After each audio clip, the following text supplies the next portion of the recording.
Okay, almost done.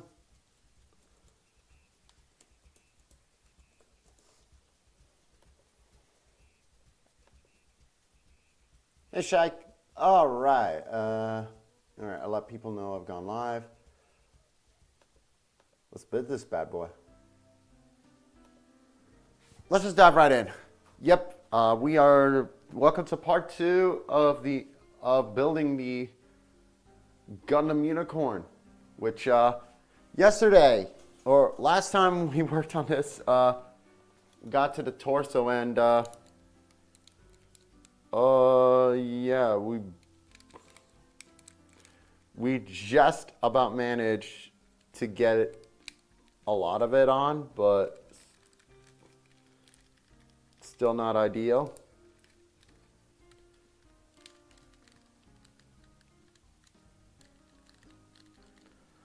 So let's get to work on the rest of this thing.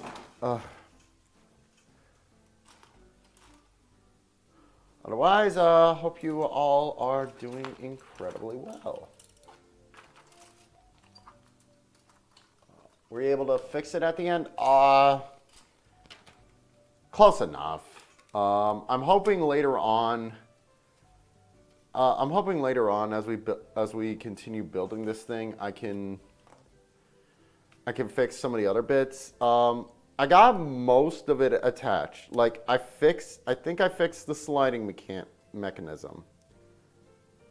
But the one thing I still can't achieve, I still haven't been able to achieve is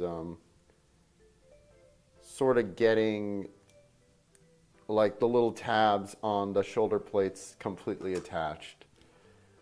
So that's gonna have to wait for now. I'm gonna finish off this runner just so I have a little bit more space, because holy crap, I got so much of I got a lot of just outright garbage surrounding me. All right, so I need N.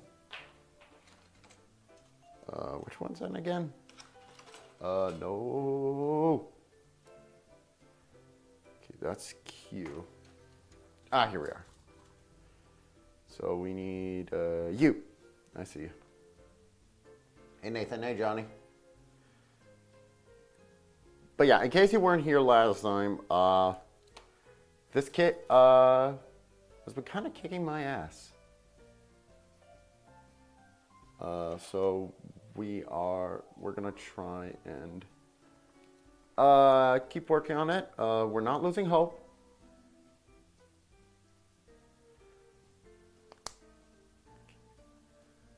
And now we need one of these silly little polycap pieces.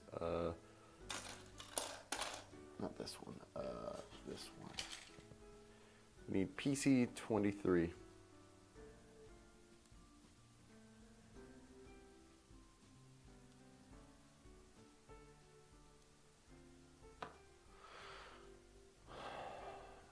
All right, and then we get this in. Check. Then we got C19 and H16. H was these pink runners, which, to be honest, to my eyes, look a little bit more orange to me, but whatever.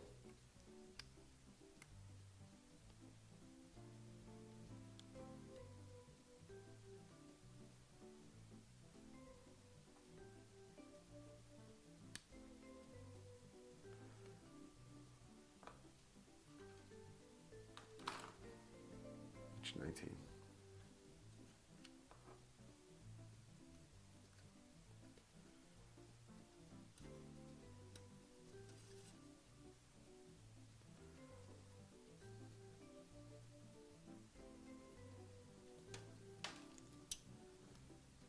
Okay.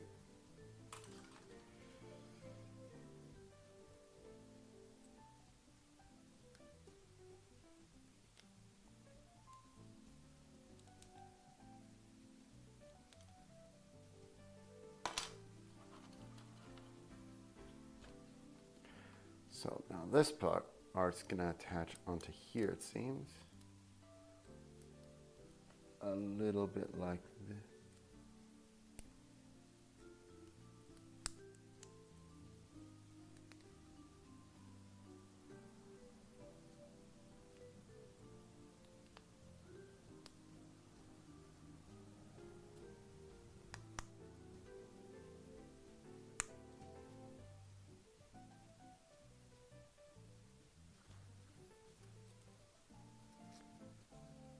Turn on the fan in a bit. And my phone is buzzing. I presume that's an update about my job, because I might have work today. Nope, I don't.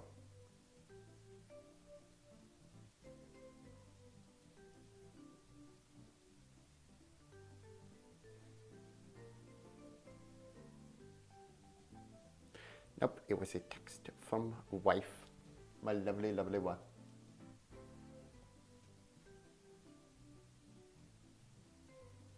For 426 on P Bondi and Amazon. Wow. Hope you got something good. What are the? Then again, I don't really pay attention to P Bondi stuff usually, except for the Gundam Maxters, the G Gundam kits, and that's more so because I have to get them, and I want to get them, but I was kind of forced to have to get those. It's so annoying. Like, I love G Gundam, and it's so annoying to me that that the only way to get those kits is through is having to pay extra with P Bondi. It's so annoying to me because I want to make the Shuffle Alliance crew. Why do I, and like, excuse me. What? Oh, whoops. And isn't like and doesn't like G Gundam reuse like a crap load of parts from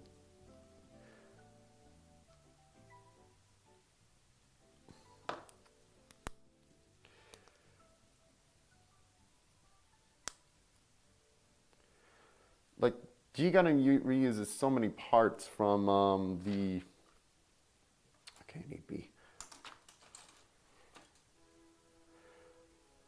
from what's it name? Burning and Shining Gundam and God Gundam anyways. You really couldn't release that?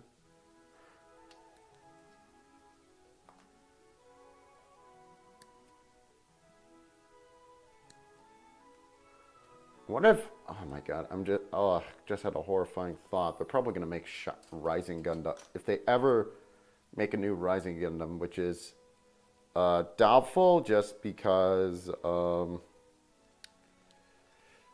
don't know, because it only appeared for a little bit. But I'm so worried that they'll make,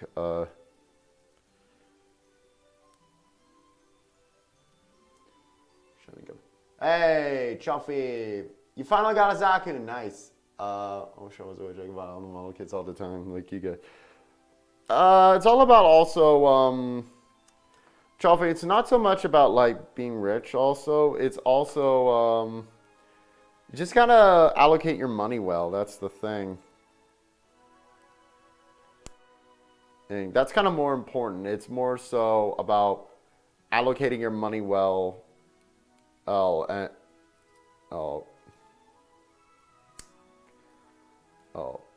Okay, and then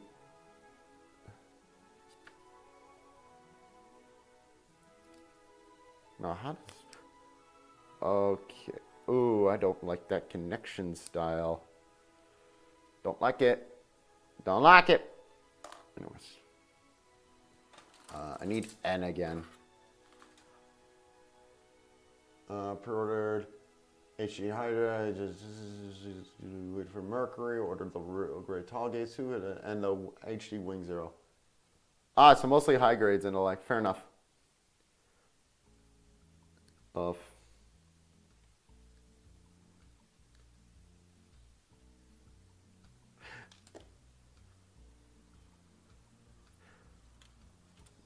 By the way, yeah, I'm trying to finish this. I want to try and finish this kit before I come back from before I have to before I leave for China. So I want to see if I can get a lot of it done, or most of it. Then once I'm done, I'm probably gonna take a break from like Gundams, or like at least the ones of the more traditional mold. I found one that looks really weird recently, but also looks kind of intriguing. So probably build that at some point soon. But no spoilers though. So for example, I got another Digimon model kit in the pipeline. I got another Digimon in the pipeline, and I got another Yu-Gi-Oh! One lined up. They're going to be really interesting, actually, so get set for that. You can probably guess, although me saying Yu-Gi-Oh!, you guys can probably guess which one it is next.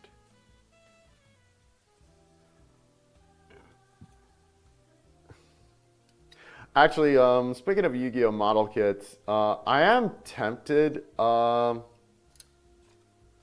get some of the Yu-Gi-Oh! Model kits by Kotobukiya?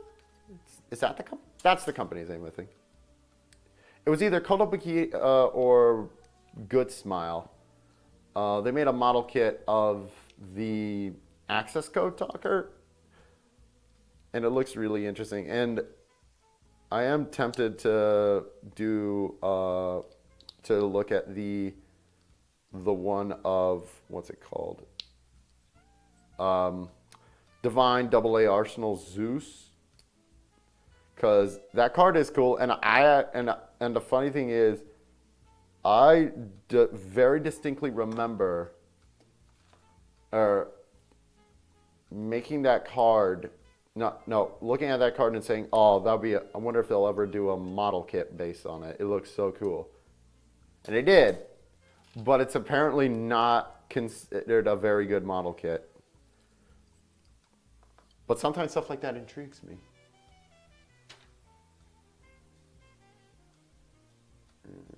All right, the Zanko I got was a high-grade FZ, a 2008 kit with some revolutionary stuff, including Bob Jones' kit with drop-down hit. Weird.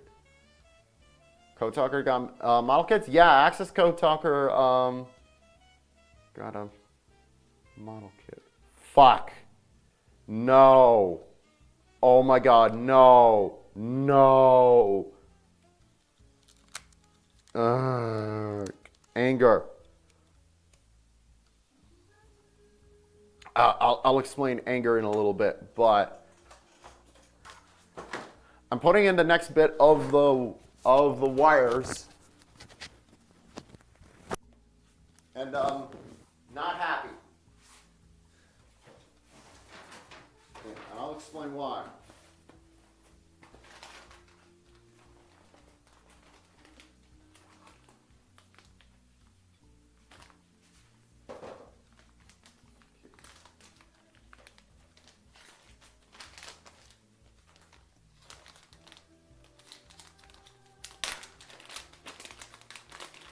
First of all, look at this fucking spaghetti.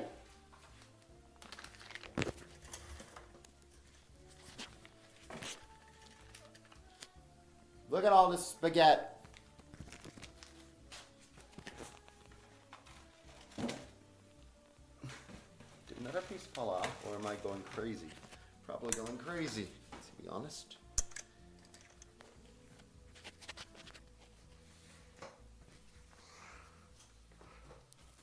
Oh no, and I'm really worried actually because it's looks a little. Okay, look at all this. Look at all this spaghetti. Okay. Should I just unplug some stuff? I don't know. Holy shit! Look at this.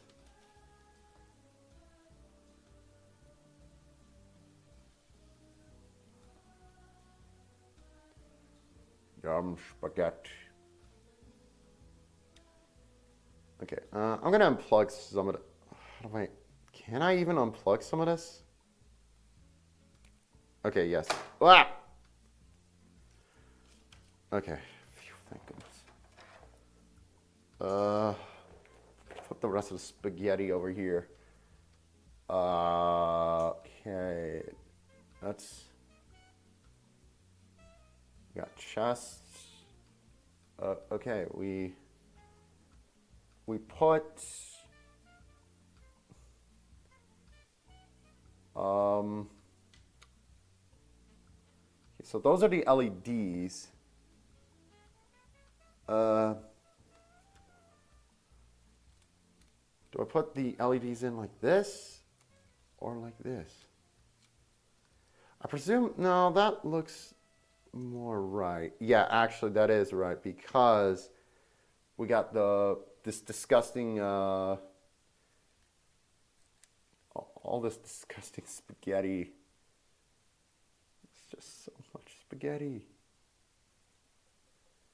Okay, so chest piece is gonna go in here. Hope this doesn't get in the way of articulation, actually, because that would be a massive bummer. Oh my god, please fit. Okay, yeah, it fits. It fits. Oh, thank goodness. Oh no, it's upside down. No, no.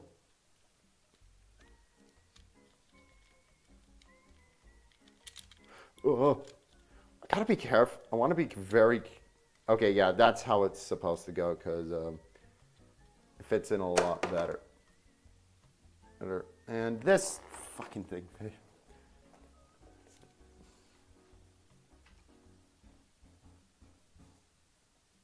Soldering. Oh no.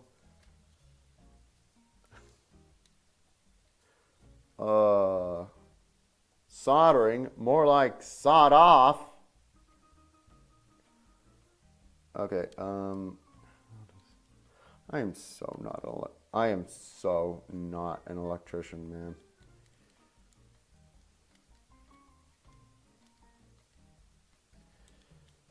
Okay, where do you go?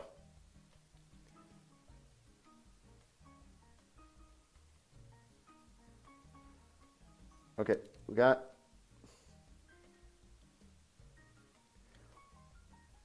the little ass piece. That's gonna go.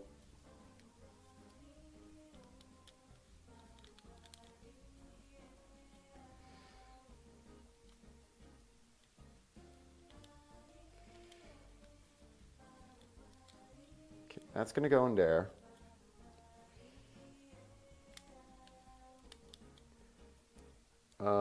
And then is this A5? God, there's so much spaghetti. Let's see here.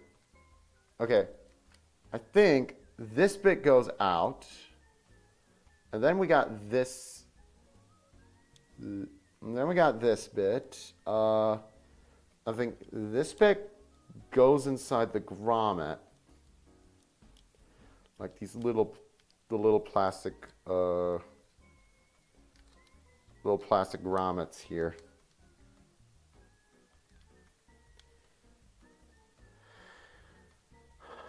Okay, that's in there.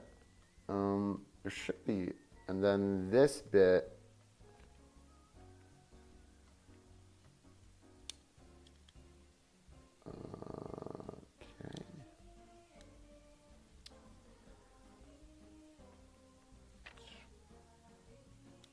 And it's immediately coming out again.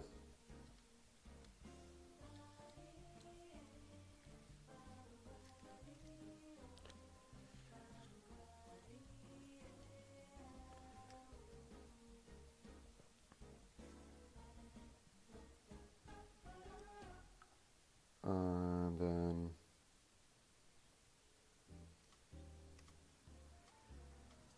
that's weird. I know this is a third-party kit, so it may not line up 100%, but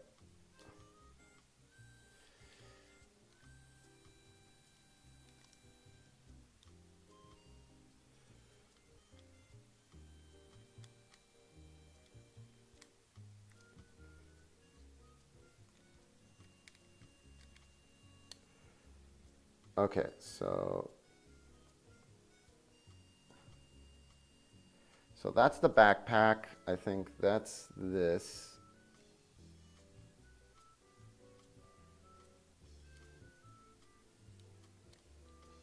Is there a wire missing? Let's see. Okay, that's the head, obviously. And that's this.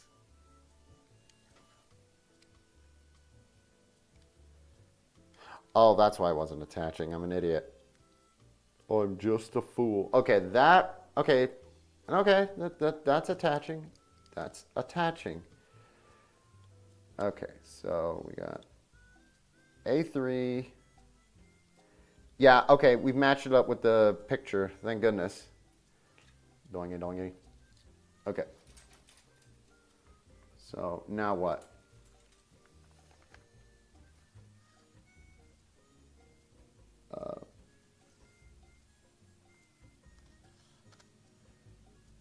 Okay, so oh, that's actually handy. So they actually photoshopped out the wires you don't need to worry about for the manuals. Okay.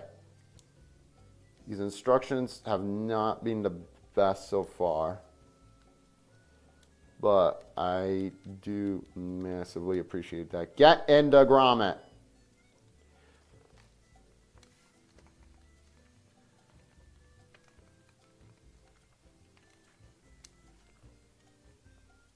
Where are my tweezers, actually? They might actually be helpful here.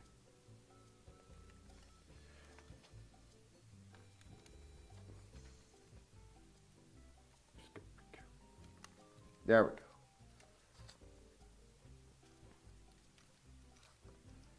go. Okay, next, A6. A6. Which one is that one? You.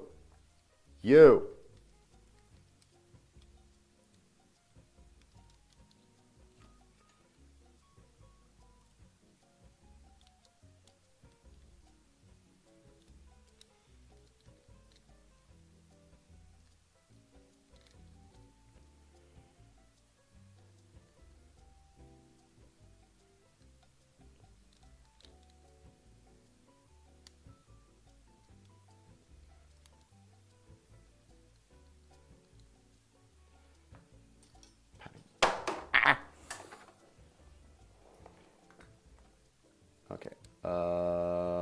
And then you are gonna go in here.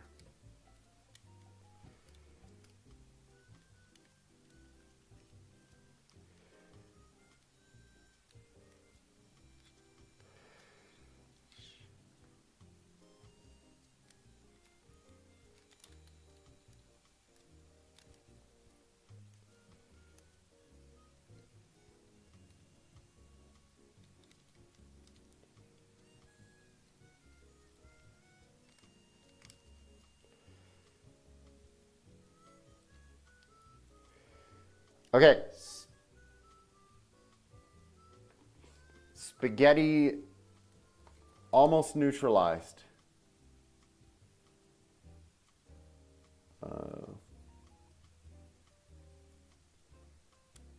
Okay, so it goes out to there, and then it goes, I see, it goes in there.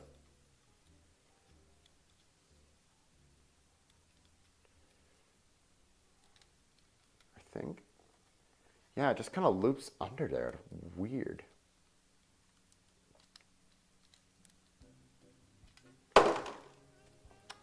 That's just great. Oh, that's lovely. That's lovely. I swear, just Kate.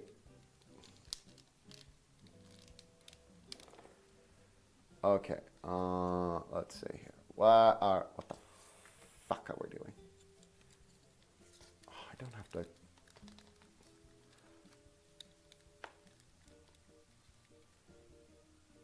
Okay.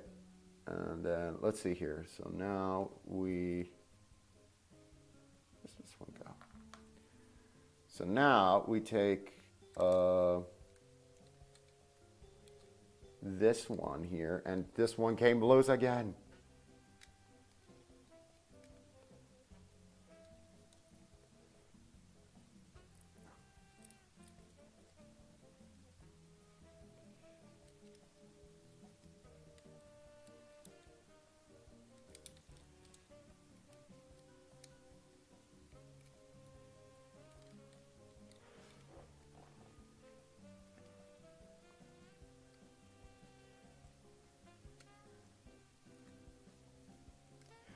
Oh, I gotta be careful actually. There's one that has to, yeah, go in like this.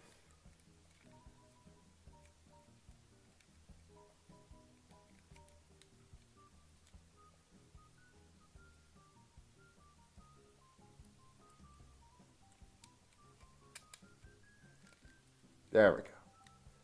Okay, and that just kind of locks it in.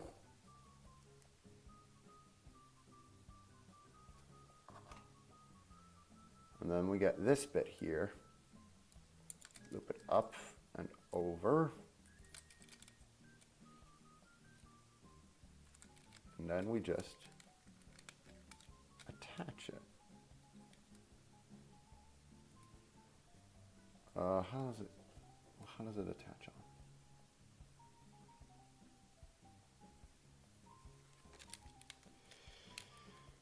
on? I presume like this.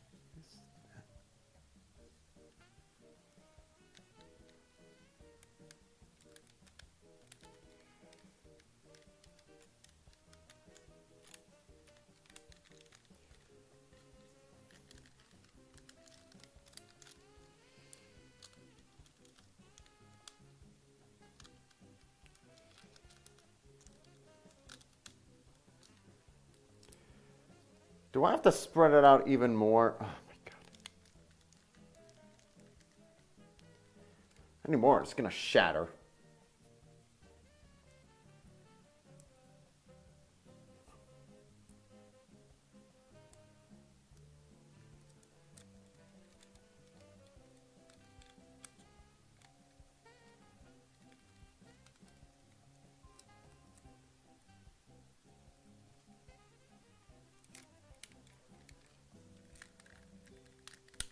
Okay, like that. Come on. Come on.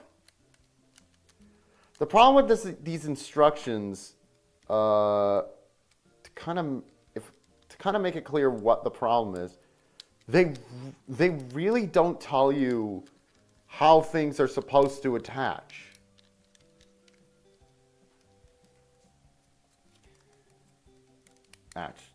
Like, it's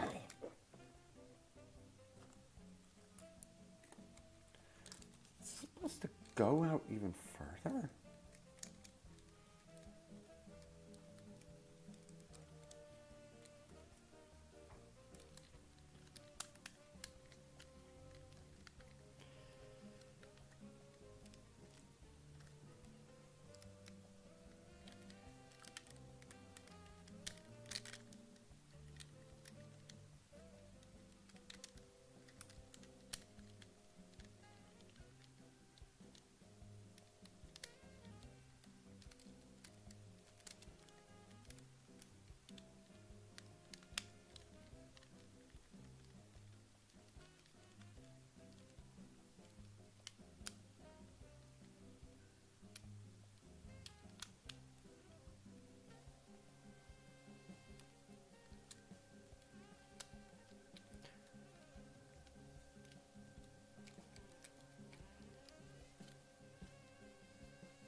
Oh my God.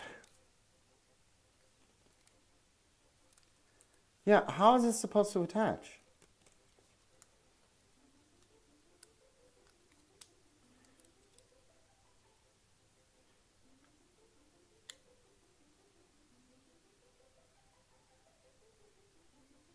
Okay, maybe it's... No?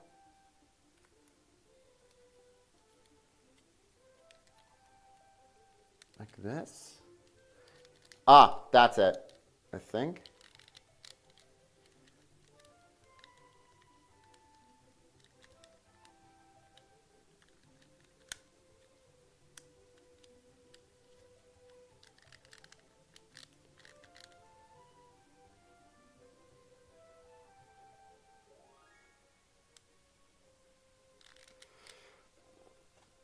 Yeah, no.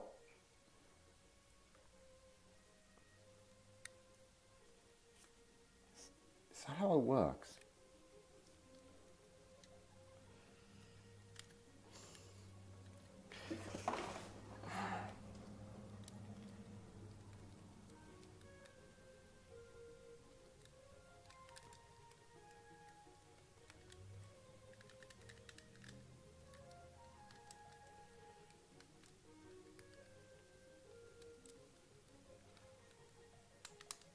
Feels like it should go out a little bit further, but there's nothing to attach. Ah!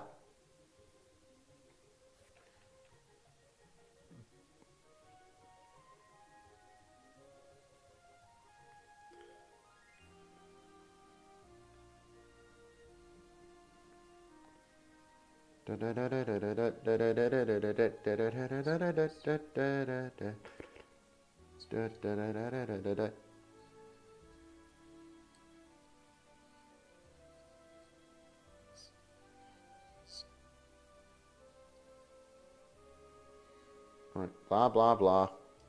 Blah, blah, blah, blah, blah, blah, blue.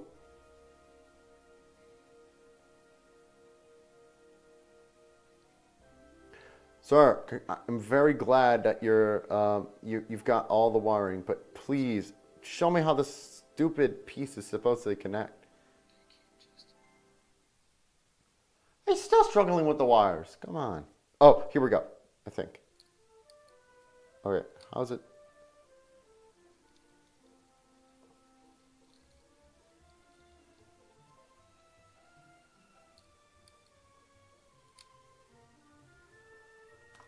Okay, so if I'm not mistaken, it's supposed to, oh, good. It's supposed to go around like this, and then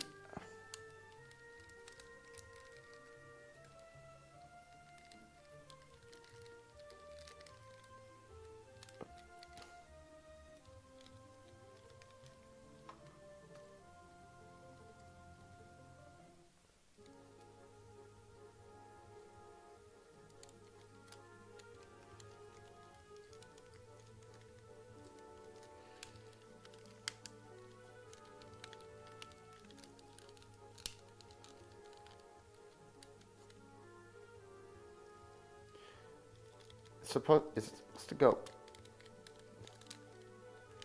Oh, I might, maybe, now. You just got, okay, I got it. Got it, somehow. Okay, let's see here. So, this part we're just gonna clamp out, down like this.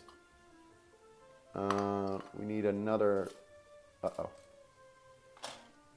Where did it, and, oh, we didn't cut that part off. Oh my God.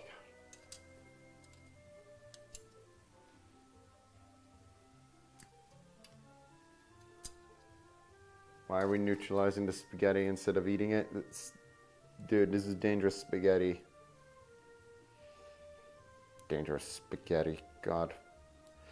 That sounds like that sounds like one of those like mall punk album titles from like circa 2000,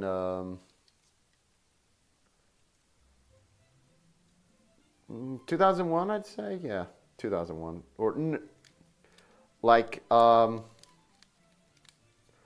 it's kind of funny because as I always find it fascinating whenever people get into music discussions, particularly about like, particularly in regards to certain genres, because I don't know, I find it interesting how the perception of certain genres kind of evolve, like, you know, like disco was kind of like one of the biggest like musical overexposures you could get. That one's pretty well known, but it's far from the only one. Like, I see a lot of people nowadays give a lot of backlash to like the pop punk style that was very prominent during the 1990s. You know, like Blink-182. It was a big one. Bowling for those kinds of bands. Ooh, that is a nice action, though. I will say, and I just find it so funny because, you know, on the one hand, I love that. I love a lot of that shit. But on the other hand, I can't fully embrace it just because it is a very watered down, you know, punk rock. And of course, you know, you could always say, well, punk rock was always a little bit like of a watered down genre. I mean, you know, compared to heavy metals and the like, it always was. You know, heavy metal was a genre that's all about like flash and like being awesome, and then you got punk where it was a lot more. It's a lot more kind of subdued, which, you know, to the music critics, it's like, you know, it's not as try hard. It's you know, not trying too hard to be cool, that kind of thing. But the problem also with punk rock in a lot of ways is that it was a lot easier to kind of, it was a lot easier for like just complete nothing bands to get huge.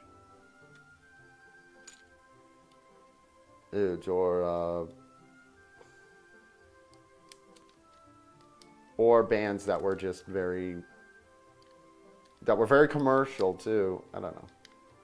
Like, okay, I'm just saying, even at like heavy metal's peak of commercial dominance in like during like this fell again.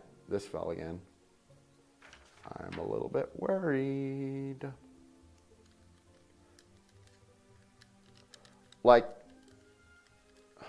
there's this really terrible pop punk band I was kind of reading about recently. You guys probably know them. It's called Falling in Reverse. They're one of those terrible, like, not quite punk, not quite metal bands. I mostly know them because they seem to make their because their music is like, it's perfect for TikToks, because, you know, this one does not want to stay attached. Okay. Torso's coming along well though. Okay, next step. Well, now we're starting with pain already. We're doing legs. We're gonna do the legs. The legs. Okay. So I gotta put some stuff aside. So oh my God. Feckin' legs. B.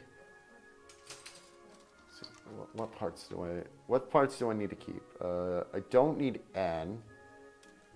Do I need H? Yes, I need H. I'm probably gonna need a lot of these polycaps.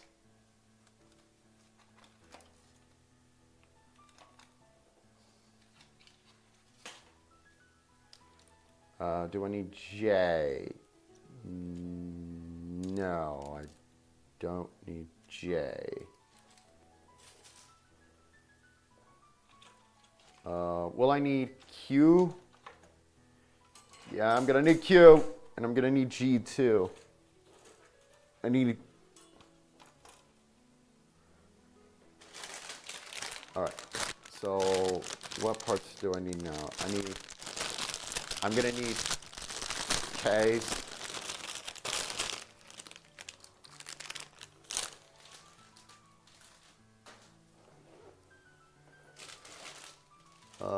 I think these are for weapons, so I'll put them aside.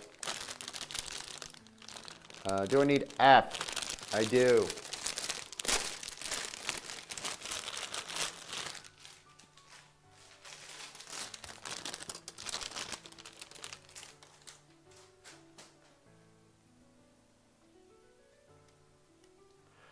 I'm gonna put the torso away for now, honestly, and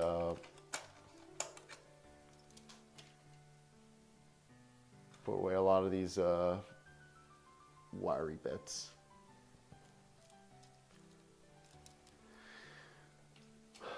My life is like a video game. Terrible, terrible song. And the lead singer seems like just the absolute biggest douchebag. Do I need E? No.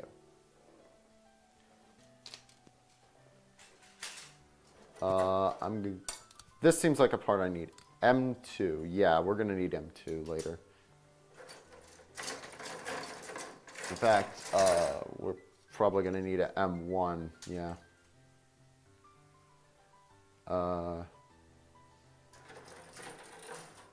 Oh, no O, thankfully. W, no. But we are going to need U later. I need you, babe. Okay, D. We have found D. Oh, fuck.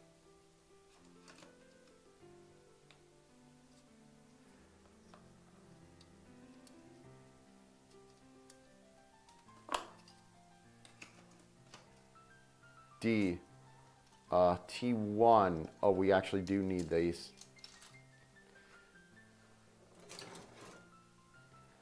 And then U.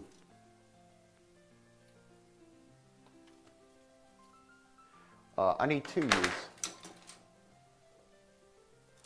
And I'm going to need a P, U.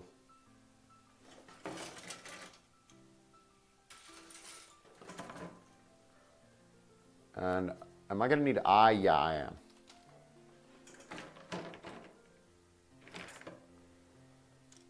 Do I need S? No, I don't. I'm going to separate these a lot more.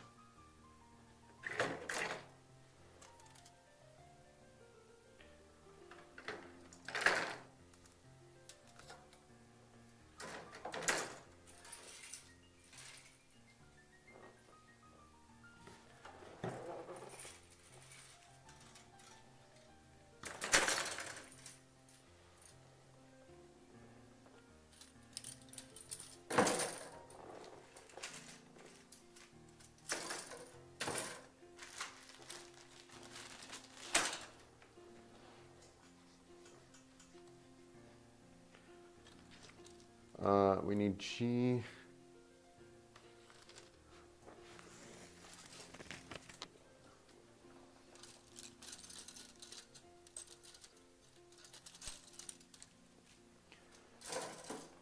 Okay. Let's try and put a lot of these runners on. Itch, itch. You know what? I assume we're gonna use a lot of these kind of duplicate ones. Let's put, or these ones that are like two of the same. So let's put these ones on the runners on my terrible little runner stand of doom.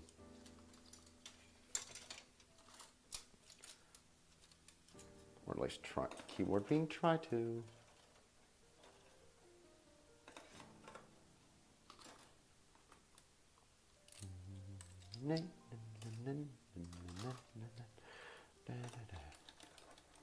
Okay, that's as good as it gets.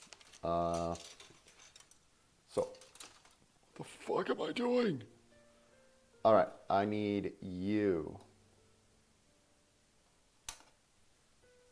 I need you 15 or 14? 15 and 10. Got it.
Okay, I need U11.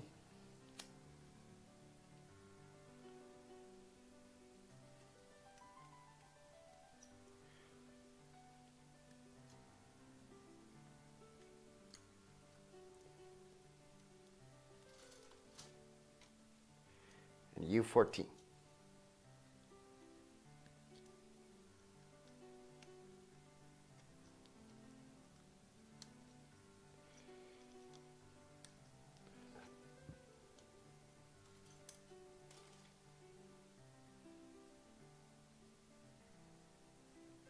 Check on the kit in 6 months, see if they've cracked.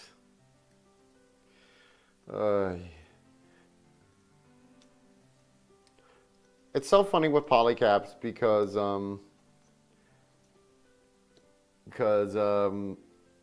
they kind of, due to like the soft plastic they use, you'd think they'd be a lot more flexible, but no.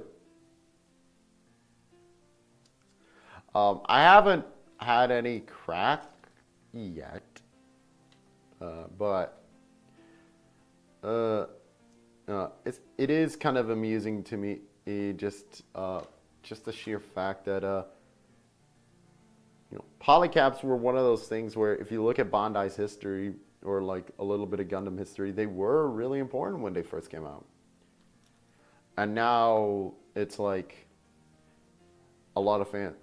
Nowadays, I get the feeling that a lot of Gundam fans sort of react to them the same way Transformers fans a lot of the time react to clear plastic or even gold plastic. No, yeah.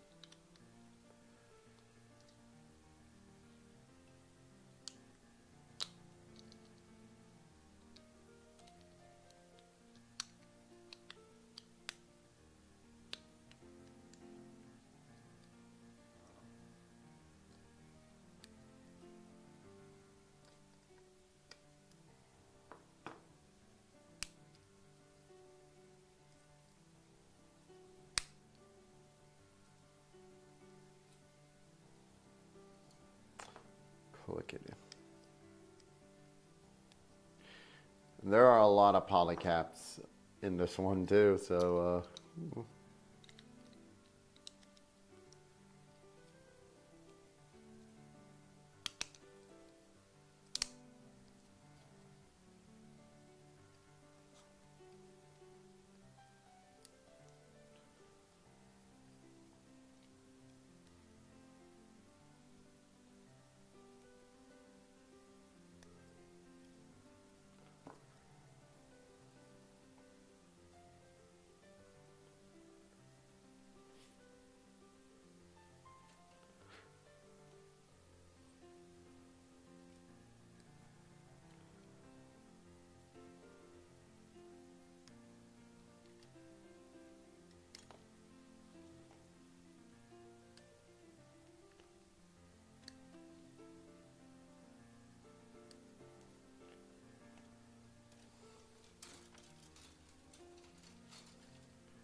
okay.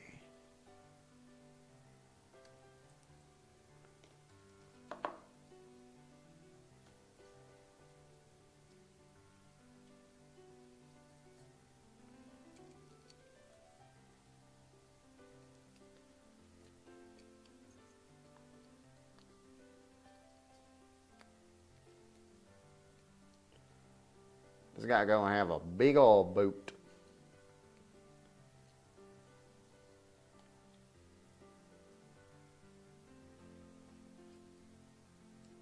What?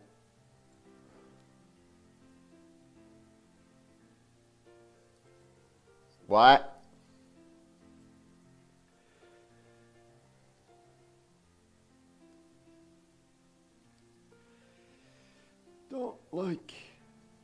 like that.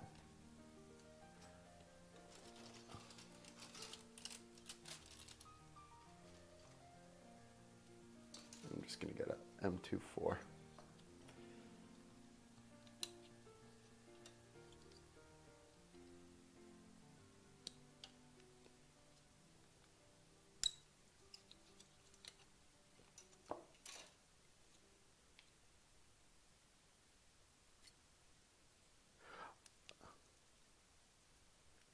Oh, wait, no.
Okay.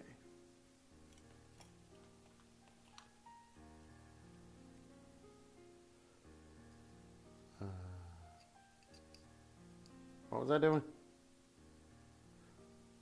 Oh, wait. I got things on.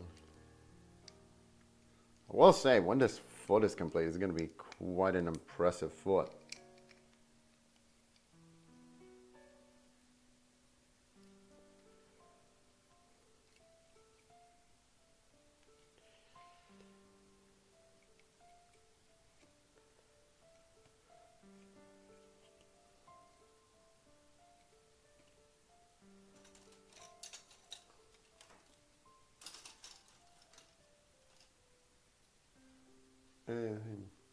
Let me look through.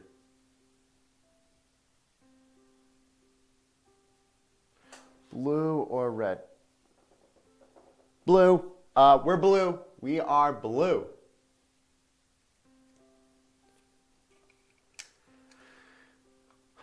But on a side note, that does kind of annoy me that Bandai switched their logo from red to blue. Just why? I've always associated Bandai with that red and white logo.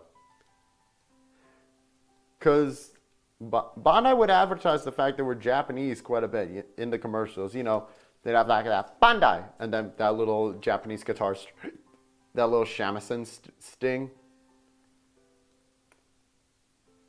Good. As a kid, I thought that was cool.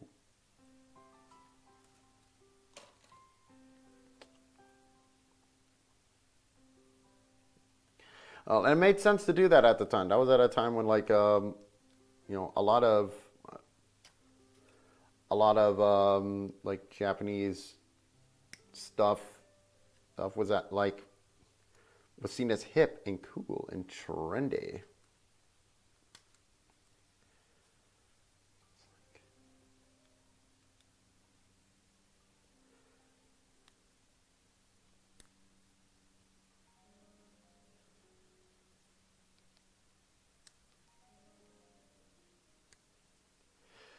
So much so, I don't know how many people are going to remember this, but but for a little bit of time, there was kind of like this instant messaging kind of semi-texting device called the Cybico. And like just by the name, and if you look at the commercials, they made it look very, very, very Japanese. You know, Japanese actors, like Japanese style of jingles, all that good stuff. Fun fact: it was a Russian device. Um, Essentially, the company that made it, they essentially, well, they essentially were like, well, we want to make something that's a lot more, well, Japanese sort of toys and products are really popular right now. So we wanted to make something that was like, we wanted to make something that looked Japanese.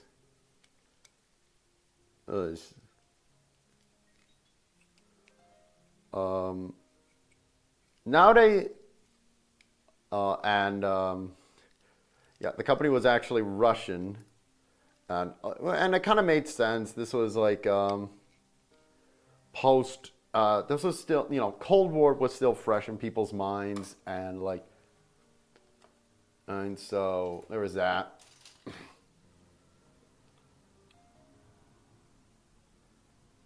And of course, nowadays, like a handheld being targeted towards kids from a company in Russia, probably wouldn't go down as smoothly. Hey, but this was during like that little bit of a kind of grace period.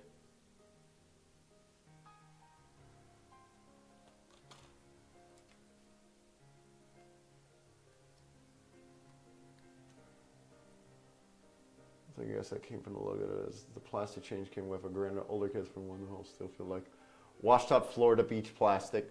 That's a good way of describing it. Washed up Florida beach plastic.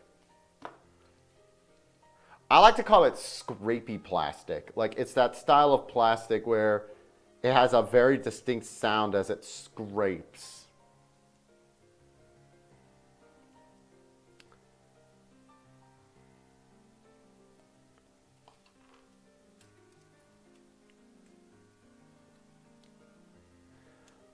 But yeah, if I'm trying to think of, if you want to see what look up Cyberco real quick. Actually, I don't know how many of you guys have seen the movie Liar Liar. No, not Liar Liar. Big Fat Liar. I'm so sorry. I got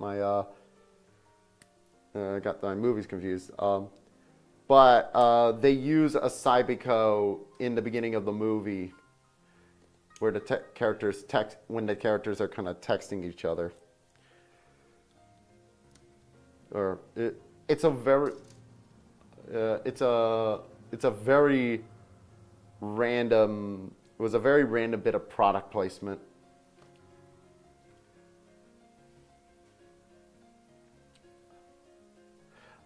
Actually, you know what's funny? Actually, I was watching the Hong Kong comedy movie. God, what's it called? The Hong Kong comedy movie, the $60,000 Man, I think. A really funny movie, by the way. Highly recommended. They actually... No, it wasn't $60,000. No, it was, for what I'm talking about. Very randomly in the movie, a character has a Garfield phone. And I think it's really funny to me because it's not even the only time I've seen like a Chinese or Hong Kong action or action movie just randomly have a Garfield phone, because one of those famously, there's a very famous scene in one of those Godfrey Ho ninja movies where a character is, where a villain is kind of giving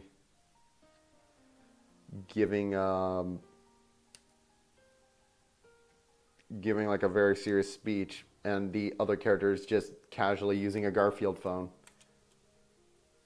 Ninja is supreme and you have double crossed it. Why did you do that?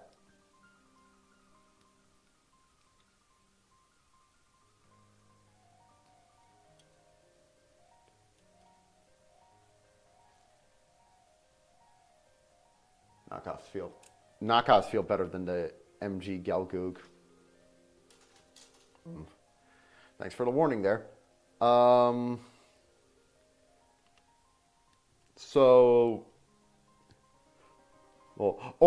Actually a really funny one.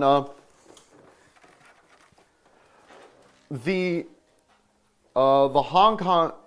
There's a really good comedy movie from Hong Kong. I highly recommend it. It's called Fight Back to School. It's imagine. It's kind of like that. It's kind of like 21 Jump Street, but at a like a Hong Kong boys' school. Oh, and it's really funny. There's a random scene where there's a scene where one of the characters, excuse me, is playing a Sega Game Gear.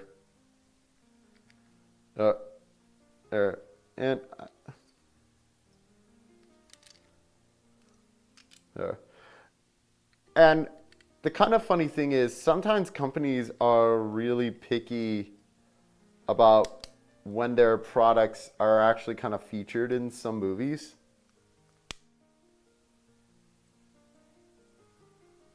Especially at the time, so I don't know. I wonder, did they actually convince Sega, hey, can we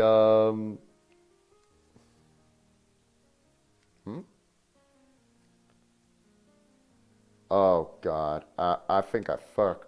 I think I fucked. Did I fuck this up?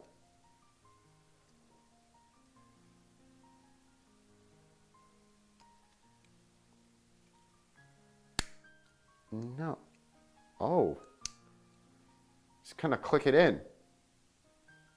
Weird. Also, my phone buzzed.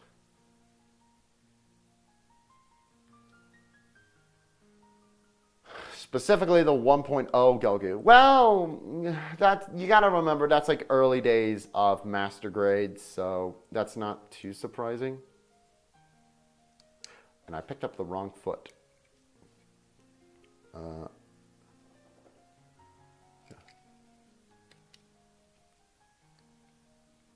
Actually, if you want a really funny or another like just the most random. Actually, I gotta. Recently, I watched the first 3 Resident Evil movies with my wife. And the funny thing is, in the 3rd movie, there's so much Sony like product placement. Like it's everywhere in that movie. Like, they use Sony walkie-talkies, they use Sony laptops, they use Sony this, Sony that. It's... And I think the thing that gets me is, like, it's obviously the apocalypse. So, you know, things are meant to look like, you know, dirty and grimy. But throughout the entirety of the movie, the Sony products look pristine.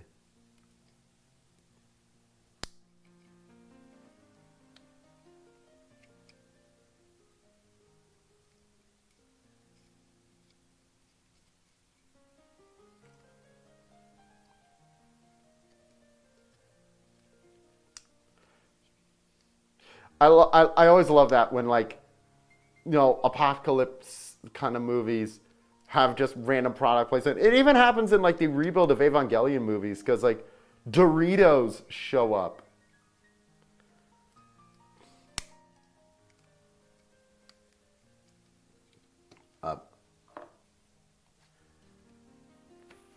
Okay, T1, I need K. I need K.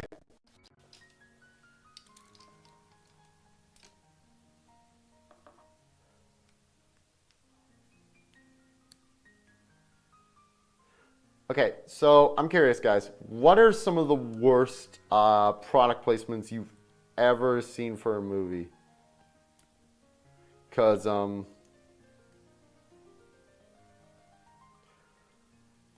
because I know what is the worst product placement ever in a movie, but I want to hear what you guys have first. Like,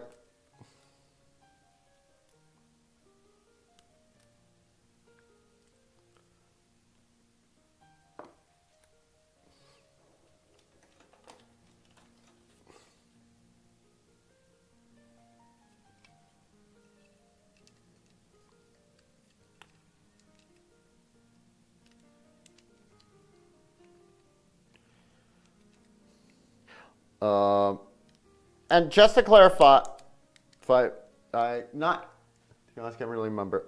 Like, you know, stuff like what's a good example? Stuff like with Leonard Part 6, which is a really awful Bill Cosby comedy movie. Um, uh, but there's a infamous scene where Bill Cosby is trying to explain into his daughter, like, oh, you shouldn't go out with that old. Oh, wow, that was a terrible Bill Cosby. Terrible impression for a terrible person. But he's trying to explain to his daughter why she shouldn't be going out with this older guy. All the while, he's holding up a bottle of Coca-Cola, and just like kind of is like constantly pointing, it's like, this is you're this bottle of Coke and all this, and just so bizarre and he's just like constantly pointing to it. And the reason for that was, at the time, Coca-Cola owned Columbia Pictures. So, yeah.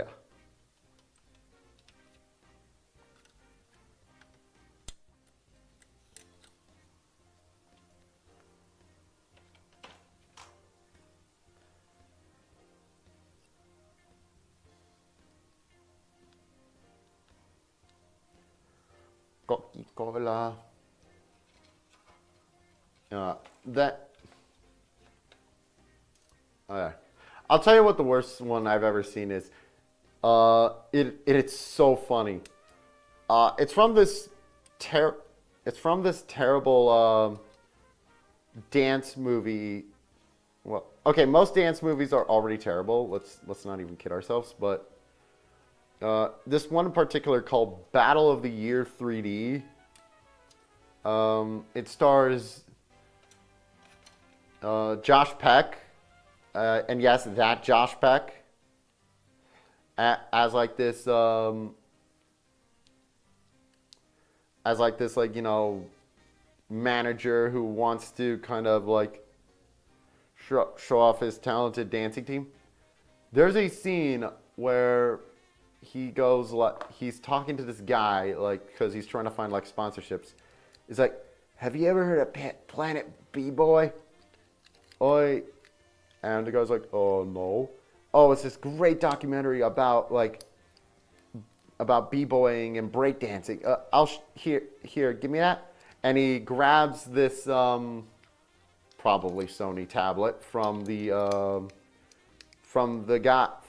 sponsor guy.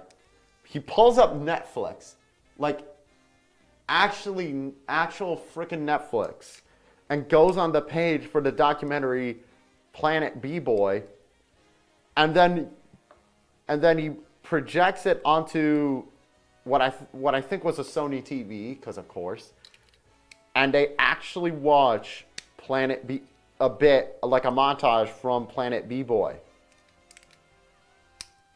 I didn't make that up. That is 100% true. It's absurdly egregious.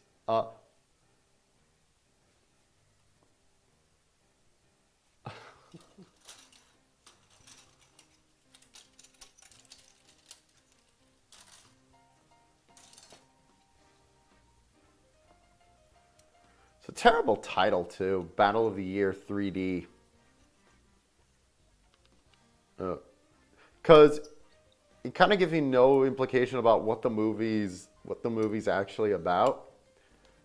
like I know the battle of the year is, you know, an important part of like breakdancing culture, but like for most people, they have no idea what that is. It's like the most generic kind of title you can get.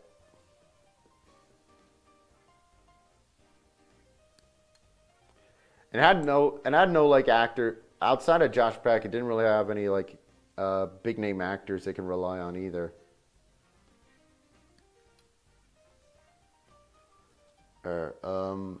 The biggest name in there is name in the movie were Josh Peck and the human tapeworm himself, Chris Brown.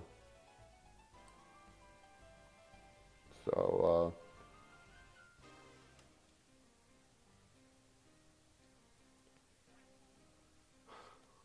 saddest part is I can't even call it the worst dancing movie I've ever seen. It might still be on Tubi, but I got a really funny bad movie night.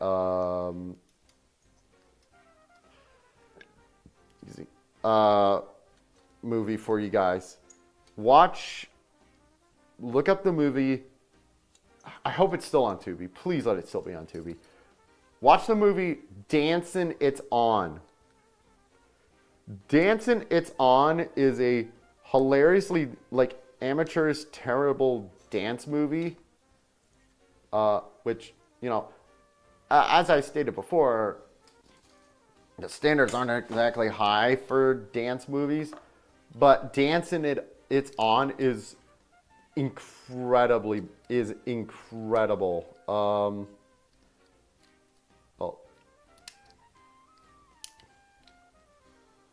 Most of the plot is like, you know, just kind of like a, you know, a spring fling in kind of like you know, spring fling romance and it's kind of dance movie. Oh my god. But it's amazingly amateurish. Like everyone's 80 yard. Everyone. So everyone's kind of like awkwardly dubbed over themselves. And the audio quality for the dubbing is not exactly fantastic, so it's really distracting.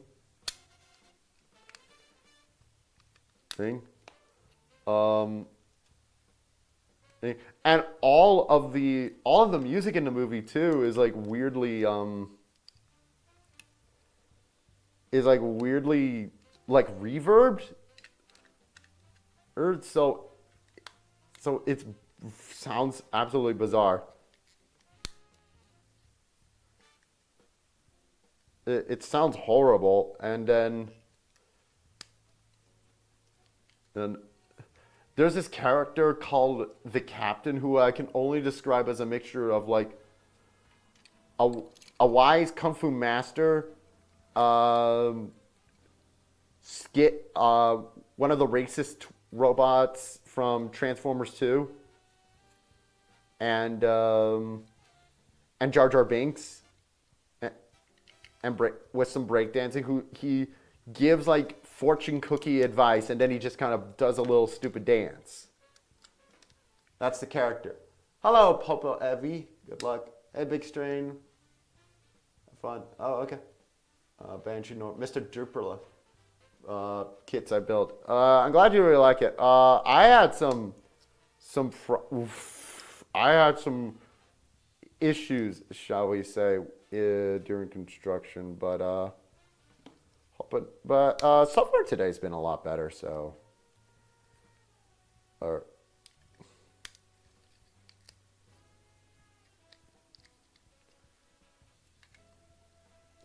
okay. Look at these stompers, man. Anyways,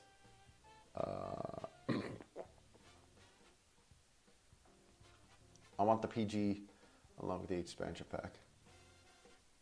Yeah. So, words. I was saying words. I was gonna say words. Right. I was talking about dancing. It's on. And it's You just watch it. It is just ridiculously amateur, but really funny. Um, there's a hilarious. There's like all sorts of weird lines like, "You can play ball, but you can't play dance." Spoken by like the gruff mentor of one of the characters. Uh,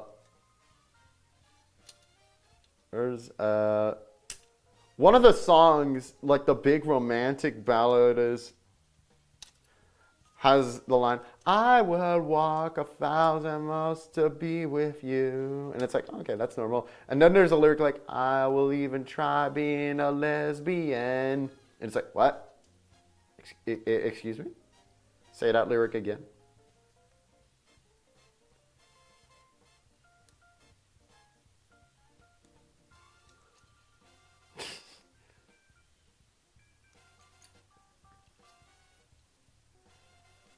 I need G1, G2.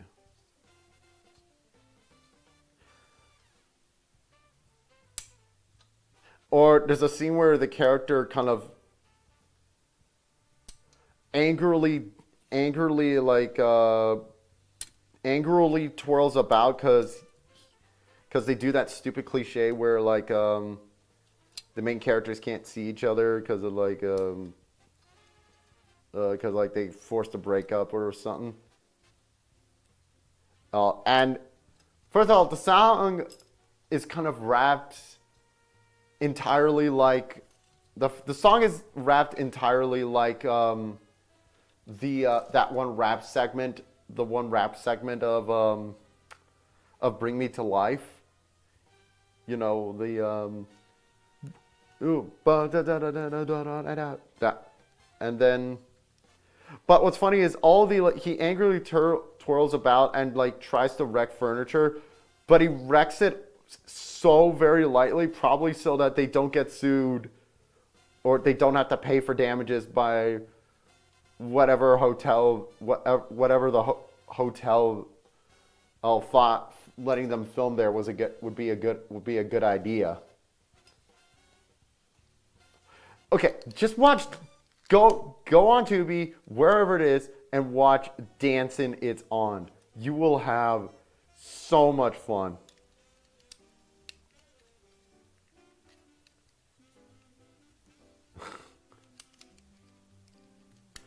It's funny too, because like some of the dancers in that movie are like actually like, you know, talented, are actually talented dancers. A lot of them were like competitors on like a lot of well-known like dancing reality shows.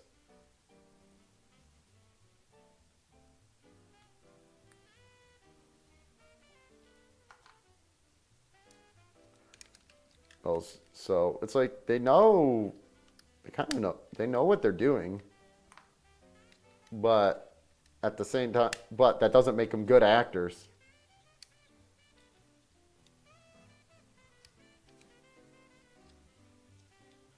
And it's funny too, because if you look at the filmography of the director, he has a lot of experience, like doing choreography. Like I looked through his film work. It's like all stuff that you actually probably recognize, like Grease or Fame or like all these like well-known dance and musicals.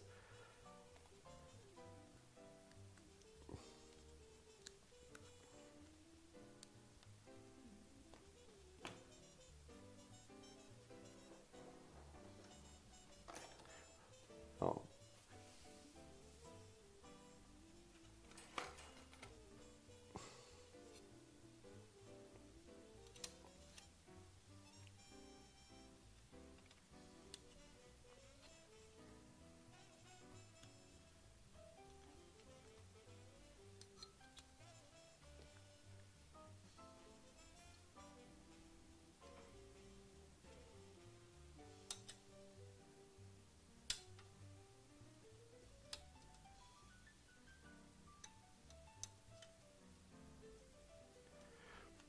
I do love that Tubi has given like a lot of people unbridled access to the wacky world of like some of these like really bizarre, kind of terrible, ultra low budget like family movies so easily. And then like interspersed with like all like the terrible like, you know, movies like Gooby, or like you get actual super high quality classics thrown in there too. Love to be me. And of course you get like a lot of classic Hong Kong like martial arts and comedy movies too. Hong Kong. I can't go to Tubi, it's Reach a Plot. Ah, piss. That sucks. Ankle joints, they didn't want to flush. No real big deal though. Okay.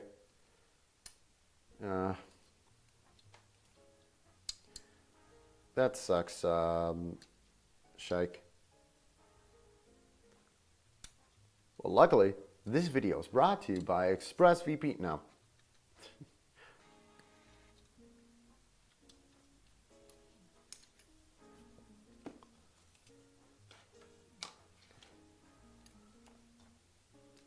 That was kind of a interesting period on YouTube where everyone was kind of sponsored by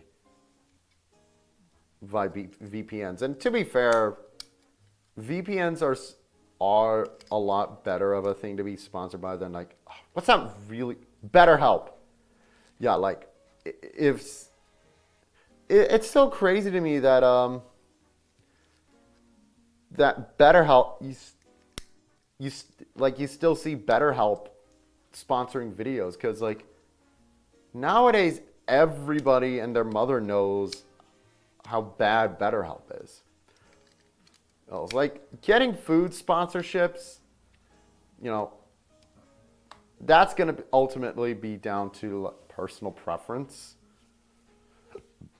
But everyone know, but like BetterHelp is like legit, like actually like not only scummy but also like dangerous.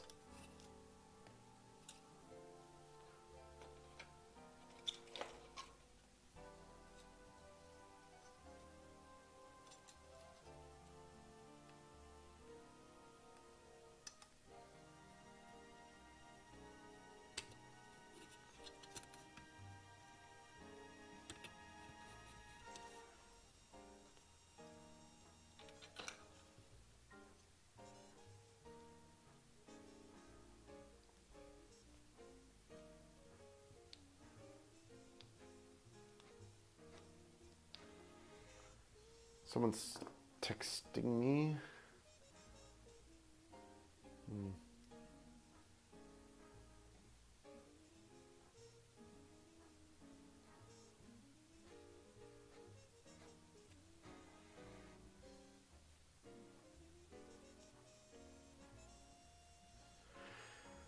Okay. What bit is this for? Well, regardless, we're gonna need I'm gonna need the U's for this one. And a lot of polycaps, oh my god. Nope, that's T1.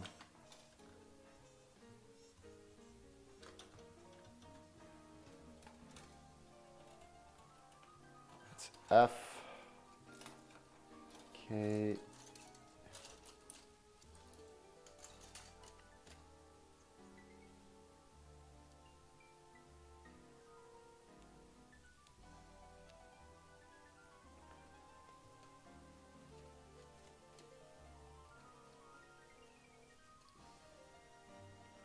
Okay, so U8.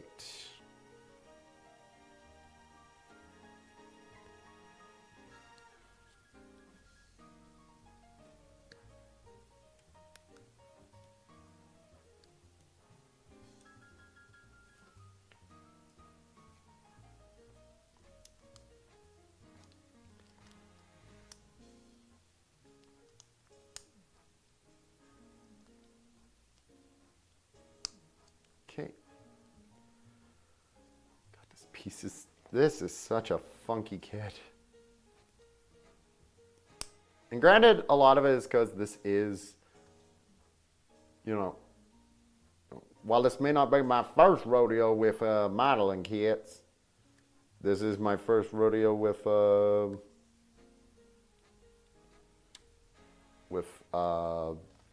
perfect grade, so I'm in dangerous waters.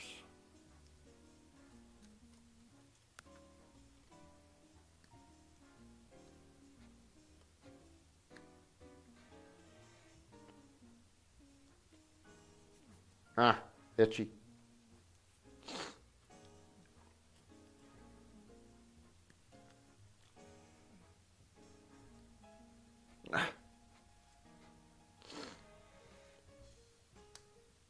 How's my voice sounding, by the way? Hopefully, a lot better than before, because you know, I was getting over a cold. Hopefully, I'm sounding a little bit better now. I need.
Here we go.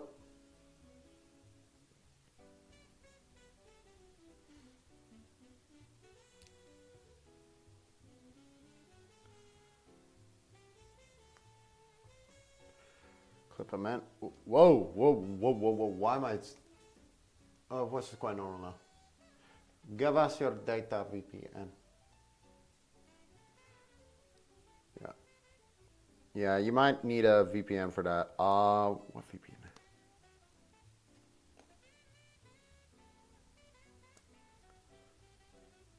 Which VPN is? I'm trying to remember which VPN is like considered good.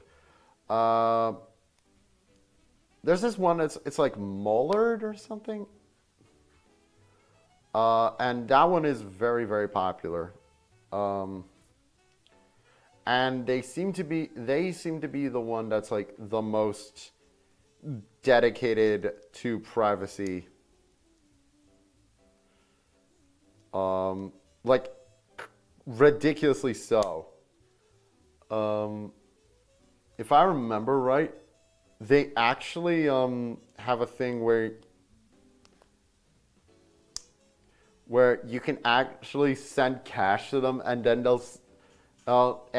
they'll use the address that you sent or something to send you like a special key so that you could use their service.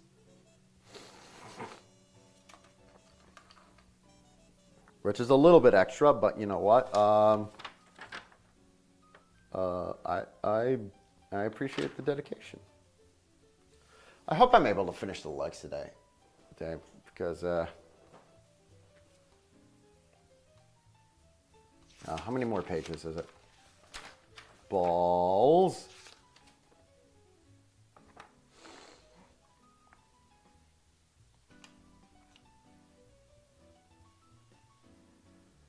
Maybe what I'll do is I'll stream some more a little bit later. We'll see. Hey, that's holy.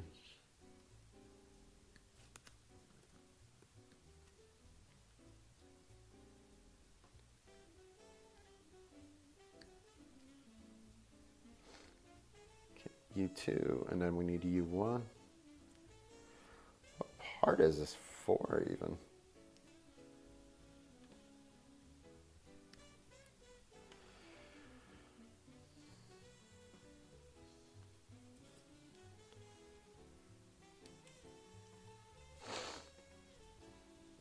U26.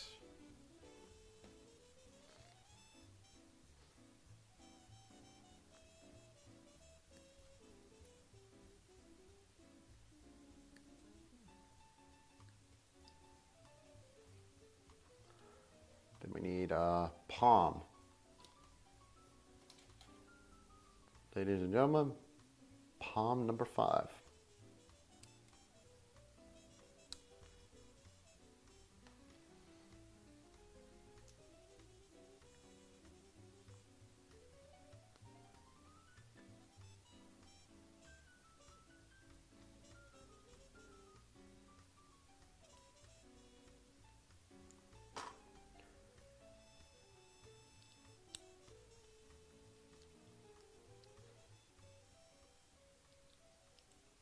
Oh, I need a polycap. Whoops.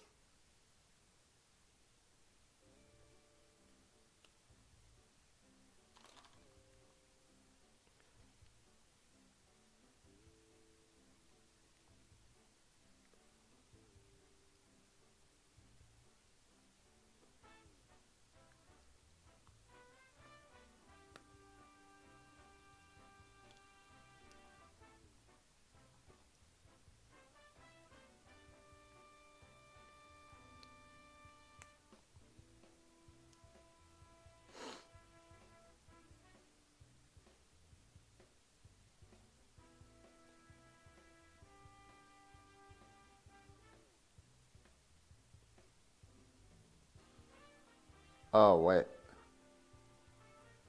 Oh, crap.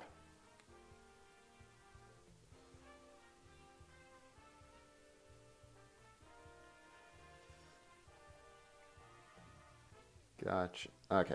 Now it should be good.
How's this gonna get on? Do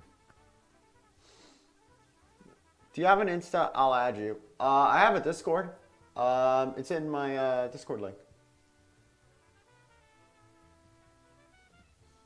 Ah. Yeah, I got a Discord. That's honestly, that's gonna be the best way to come. Oh, no. I don't use Instagram.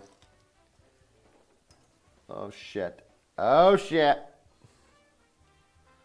Ah shit. Here, where did I go?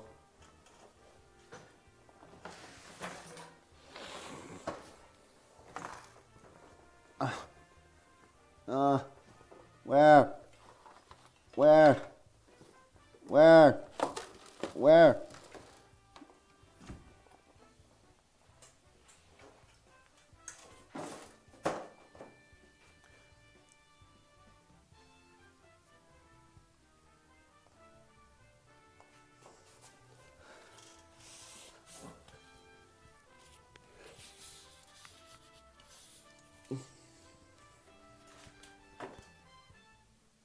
Salem to Eugene.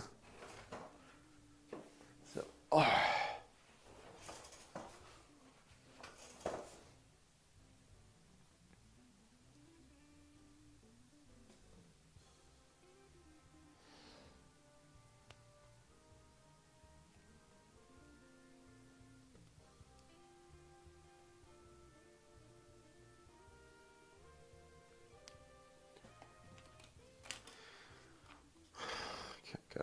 I think I need to get this polycap out.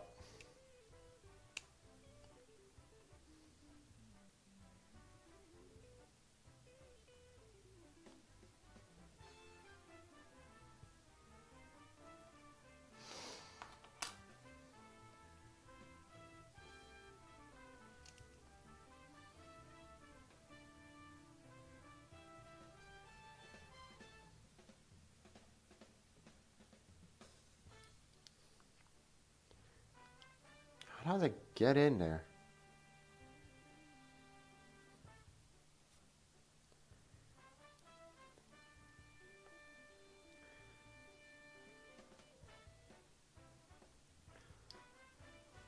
WeChat.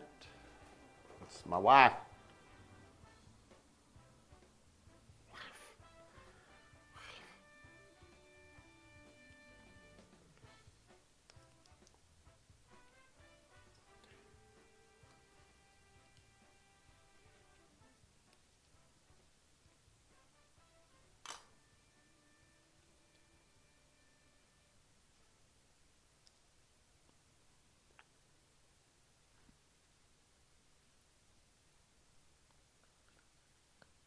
Got it. Oh my God.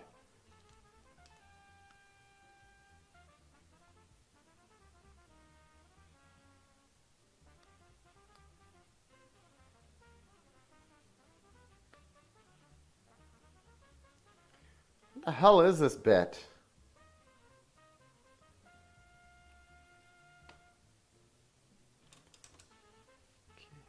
Okay. U22 and U23.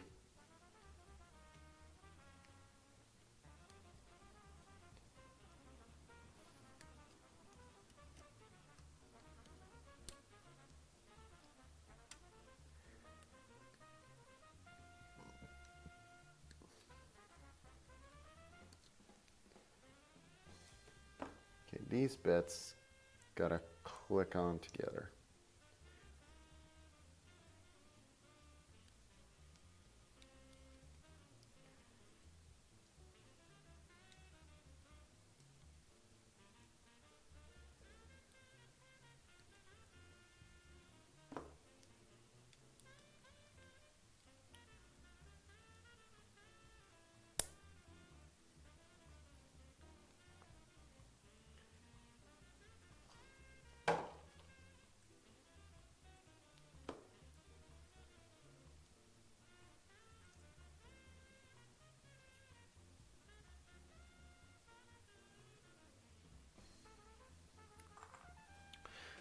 What is this bit, man?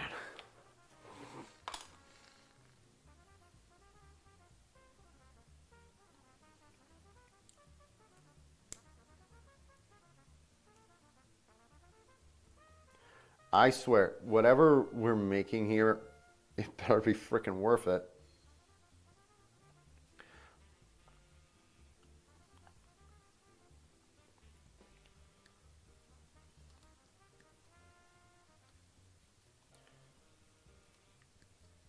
I swear, if this is just for like one flap on the leg, I'm gonna be quite peeved.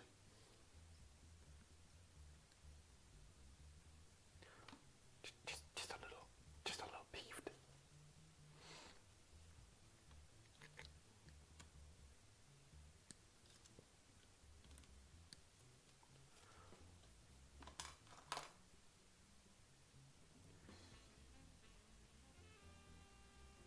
Need PC2. And then I need palm number 5.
There we go.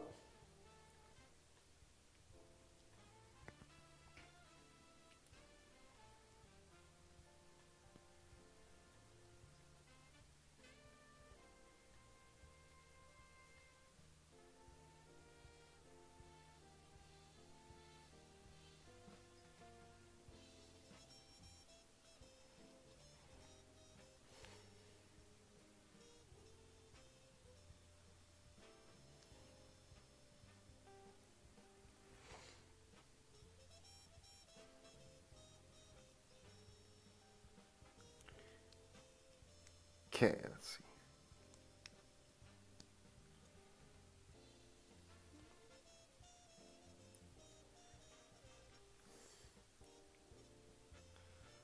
Next, I need to use 16.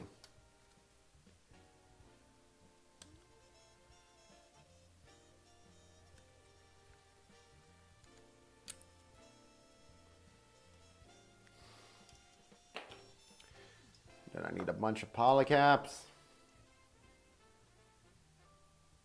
Oh, hello, Raphael. Thank you for subscribing.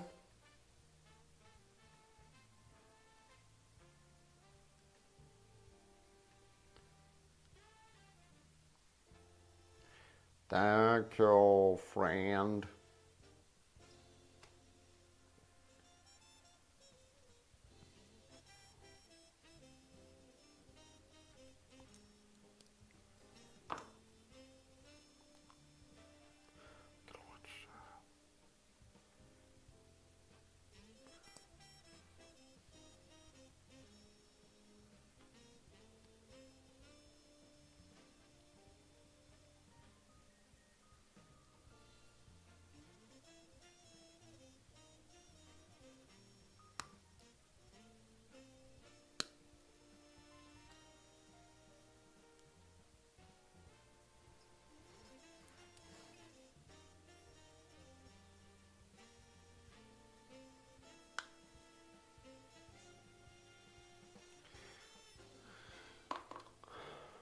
I built that thing. Okay, so I need to make another one of those things. Lovely. Oh.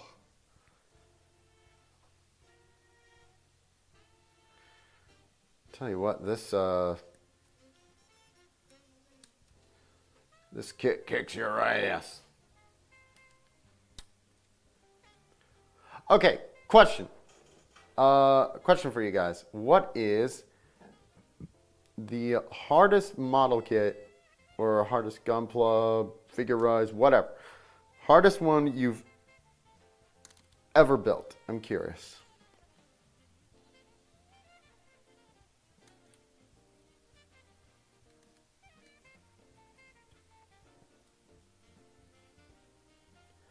Because I'm going to say it's this one for me. It's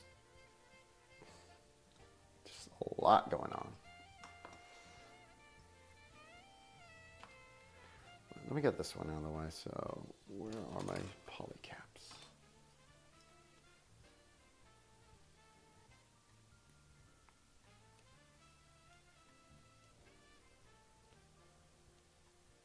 Master Grade Victory for Ka.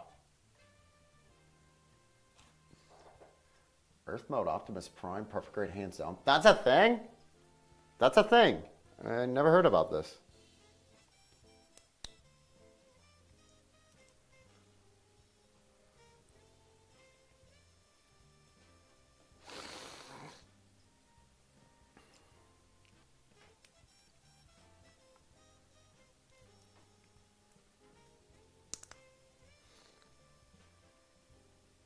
Okay, there we go. Master Grade, oh, or perfect grade. I built beat 'em on model kits. Fair enough.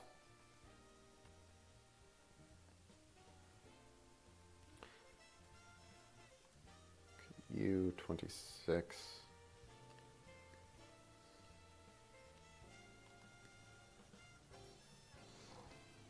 And then we need U2.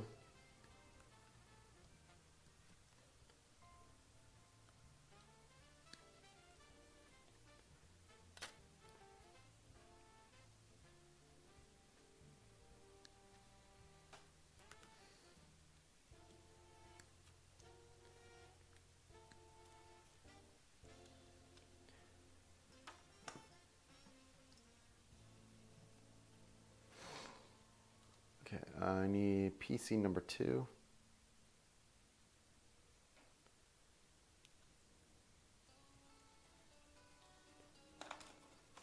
And palm number 5.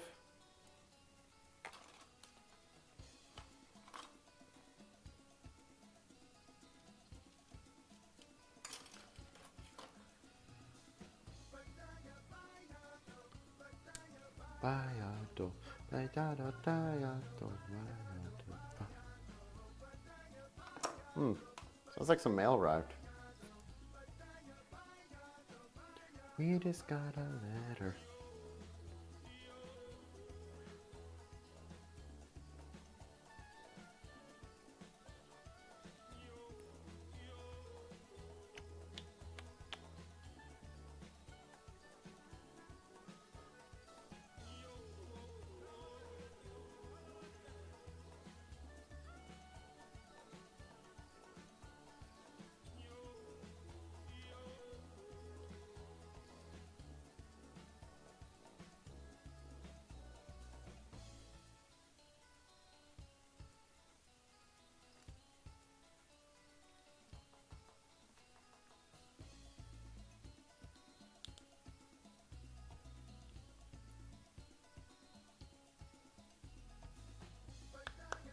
Click, click.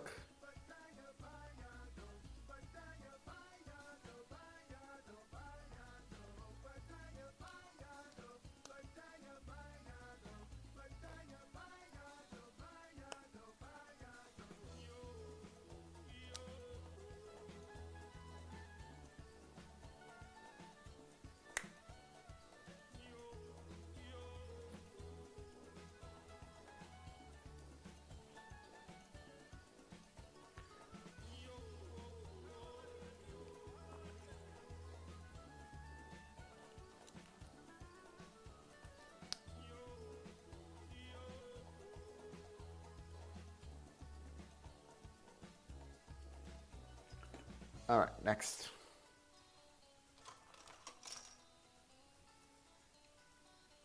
$27.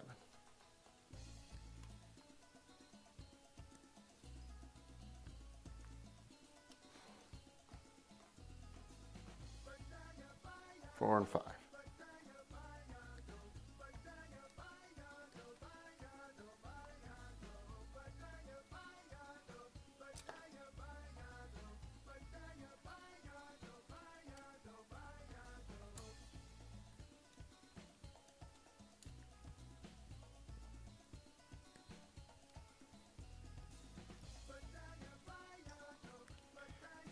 Palm.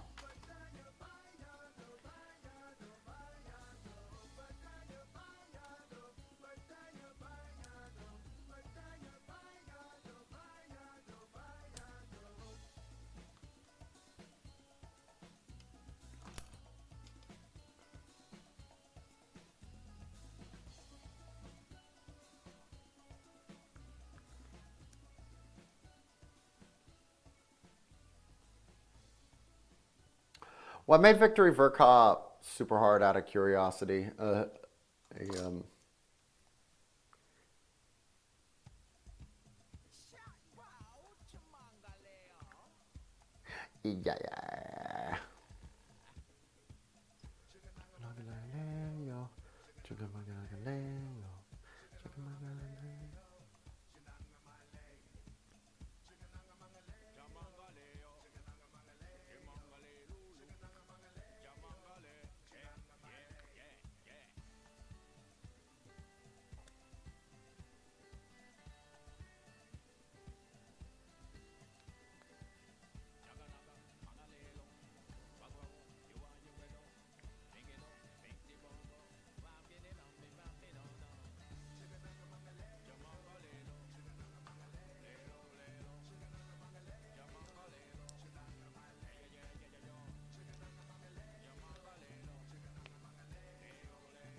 My God. All right. What is it? It's the ankle. All that for the ankle. Holy shit.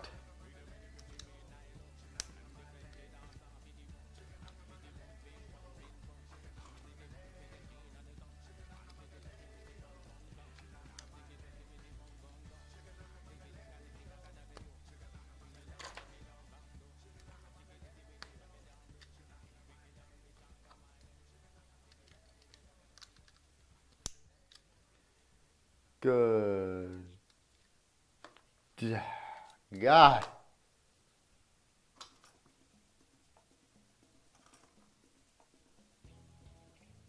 Oh, whoops.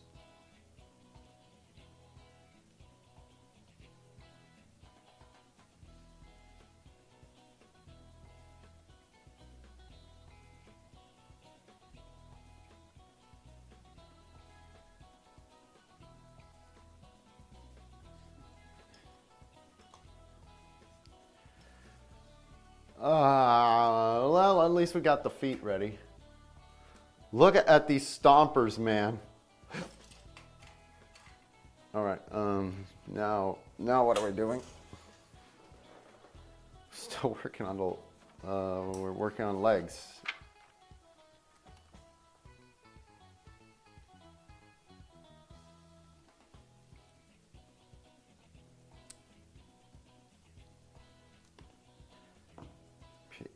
Palm 11, PC 1.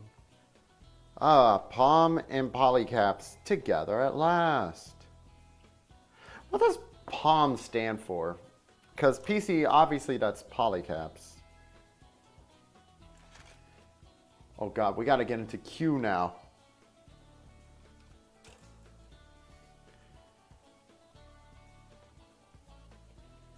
Q9.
Come on. Talk about that.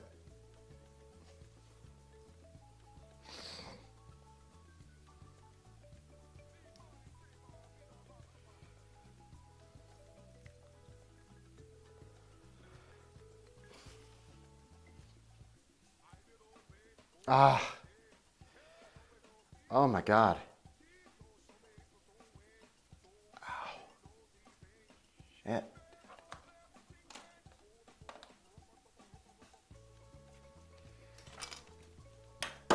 Well, that fell.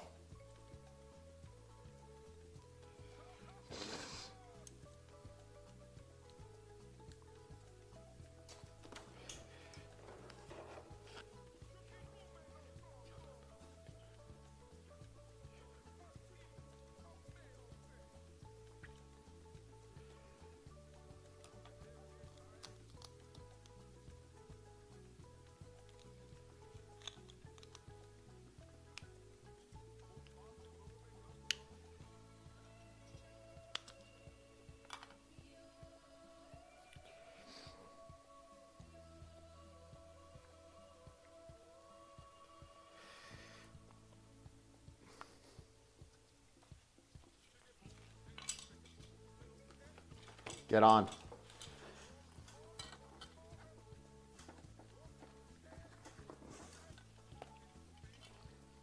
Oh my God, it won't go on.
The polycap is slightly at the wrong area. Or this part of...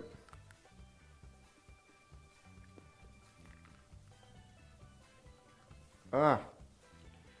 Get off!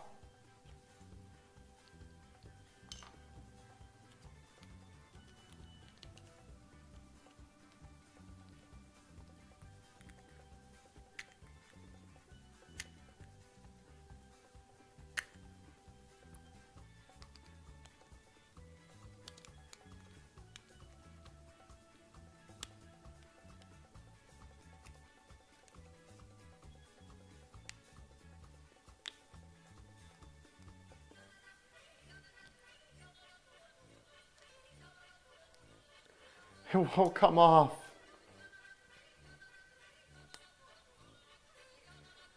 It's like rotated at ever so slightly the wrong angle.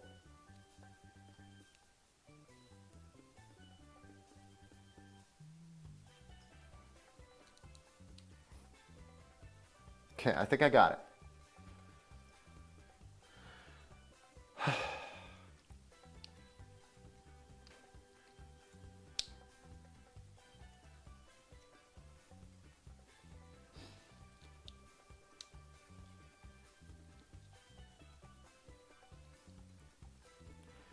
Okay. Oh my God, it's in. Thank God.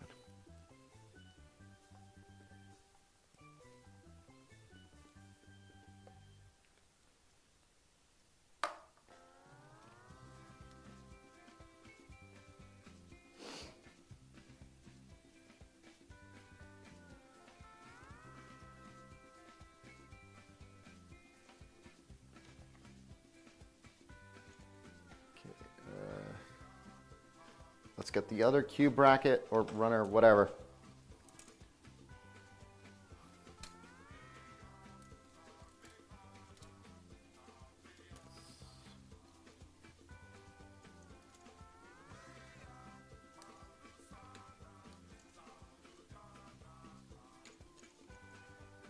Just a quick reminder, we haven't really even properly started the legs yet. We're still on, we haven't worked on one shin yet.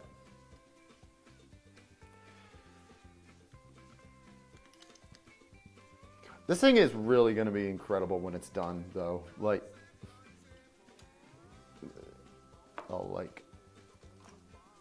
when this is done, it's going to be huge and it's going to look really nice. But also, no, I'm just saying, holy shit, this is brutal. I kind of wonder, what was the first, perfect grade like? You know, before they figured out the technology and all that.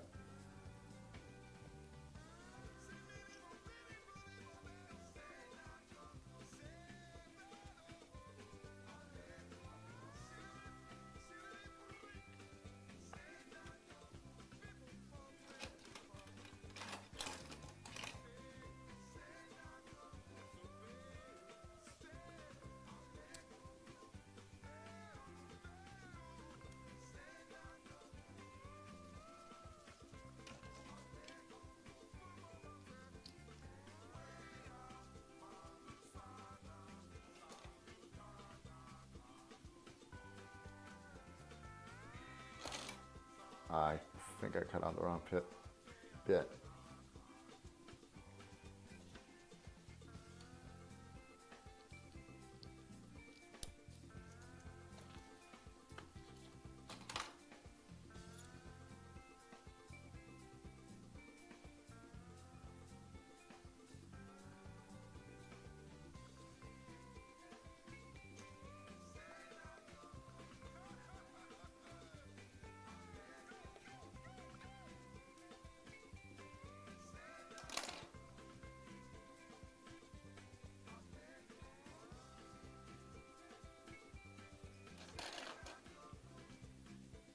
PC4.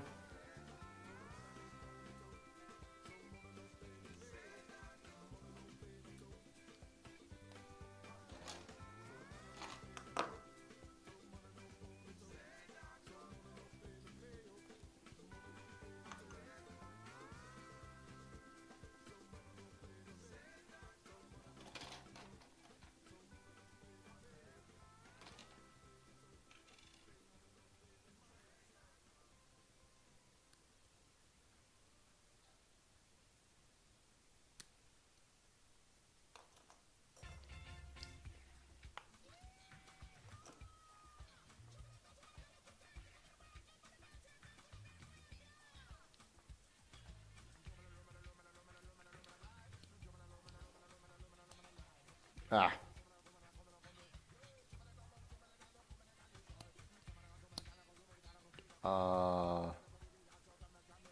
Why not? Why are you not going in there?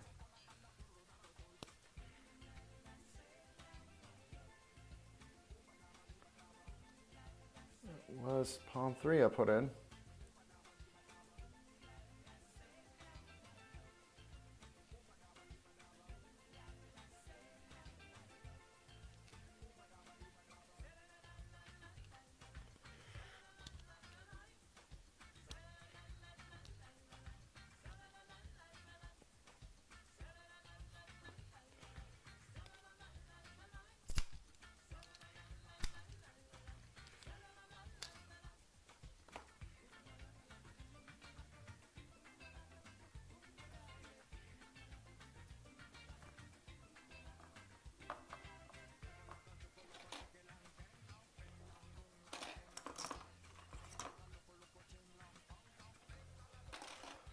Why are you not going in? Go in.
Okay, you need Q3 and Q3.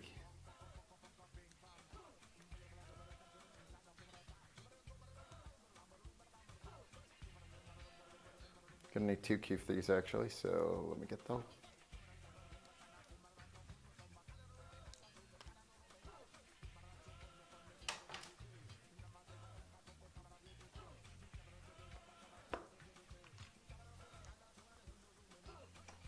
Then I need G5. Two G5s.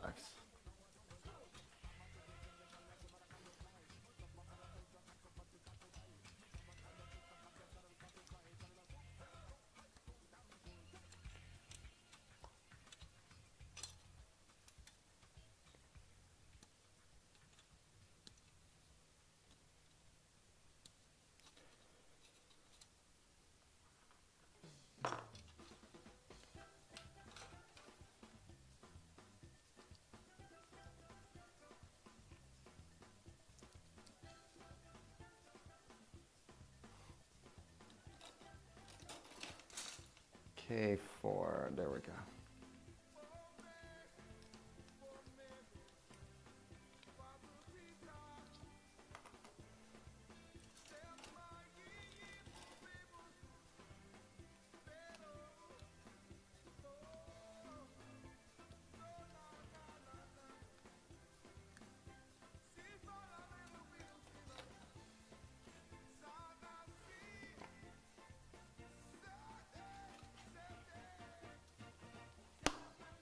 Okay.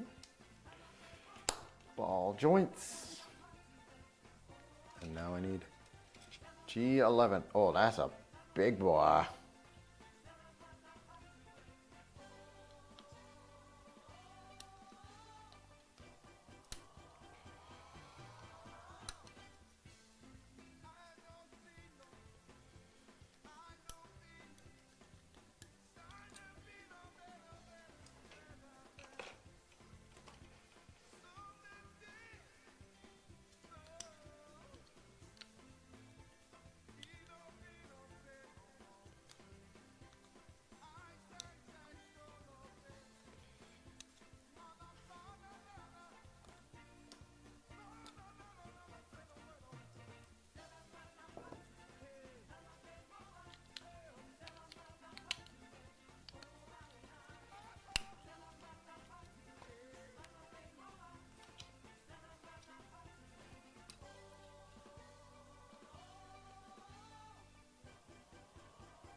Okay, I need T17. God, it's a big piece.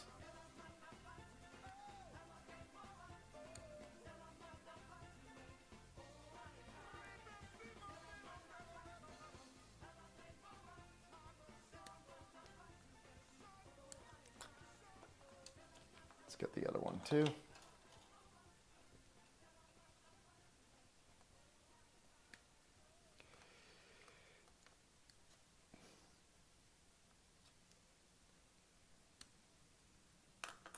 Ba-ba. Okay, time for the techno tracks. Okay, I need U28.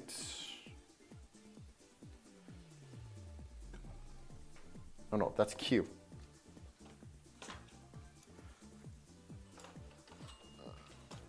Oh, where'd that run? Oh, I'm dropping everything. Hello, McDurpolis. You from South Africa? South Africa. You know, I got a lot of comments asking where I'm from. And it's always funny to me, like, some people, like, they just look at me and it's like, what country are you from? And I'm just like, I'm American. I'm born here. I don't know. I'm not offended or anything. I just find it so funny. What about me? Like, I'm just curious. What made you think I was South African?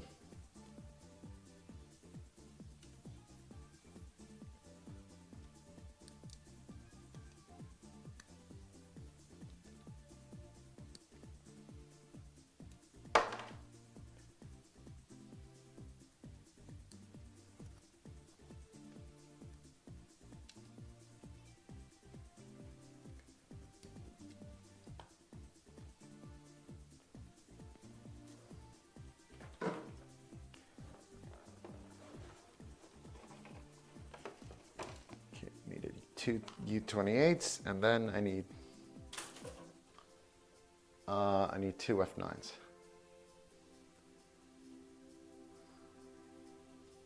How's the build so far? It's going a little bit. It's going a lot better actually than yesterday, but oh mama, this is still not an easy kit to do.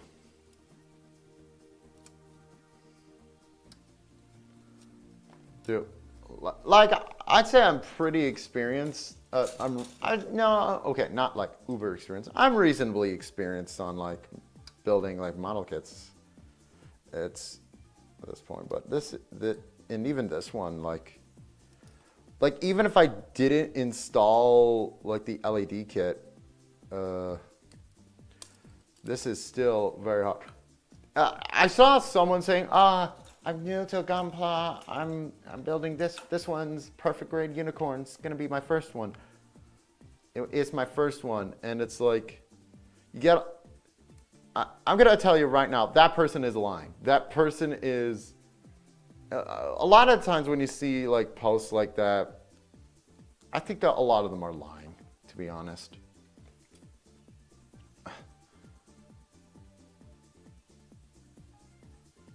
It's like, come on, man.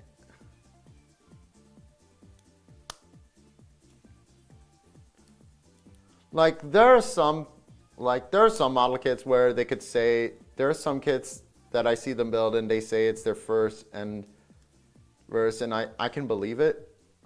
Like I haven't built it yet. I want to, but like the Perfect Grade Unleashed RX78-2, I could buy someone being that being someone's first kit just because, you know, it's a pretty well-known design. It's the classic Gundam, and also that one I feel like, okay, I need 15 and 60, and you know that one I get the feeling more so that like. I get a feeling Bondi would try and make that a little bit more manageable. Oh, in some areas. But this guy, no, you're lying. person saying, oh, I built my first Gundam, and it's the high-grade Gundam unicorn.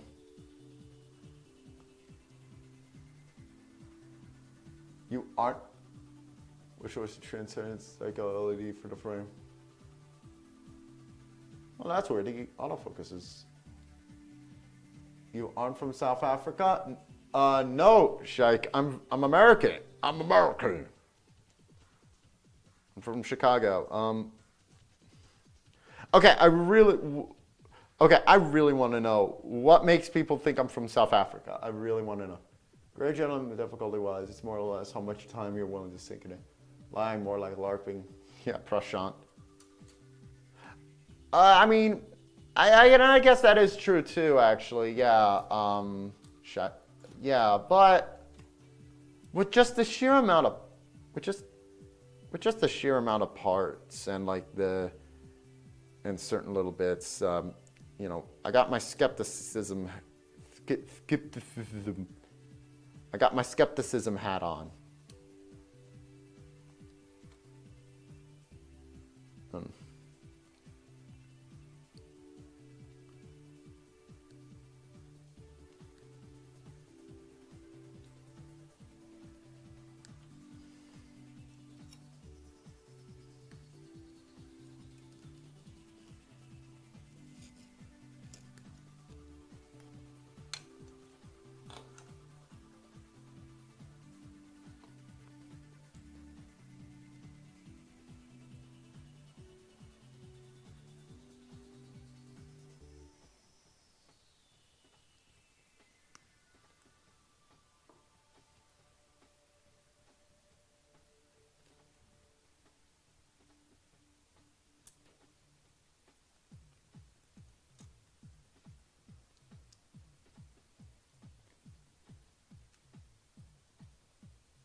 Isn't Chicago in South Africa?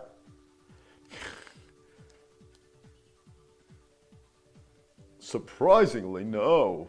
No matter how much, how dangerous it gets.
HE Gundam Unicorn form full armor is a form of torture. You have You have very kindly informed me, yes. 12 hours, as you said, and it's like...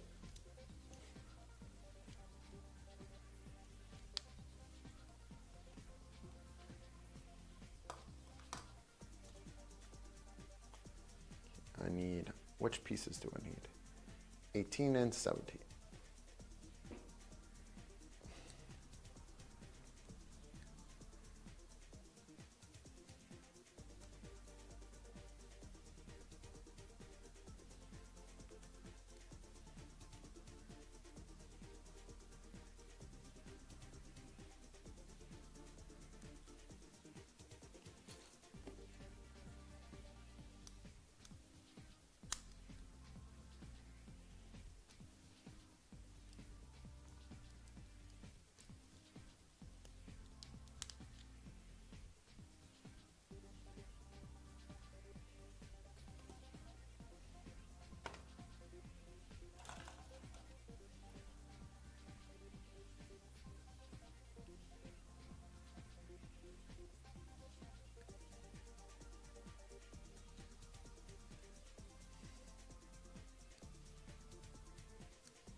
Okay. Wow, 350 parts. That is in a high grade. That's brutal, man. And of course, the thing is, it's really absurdly tiny. So, yeah, that doesn't sound like a fun time.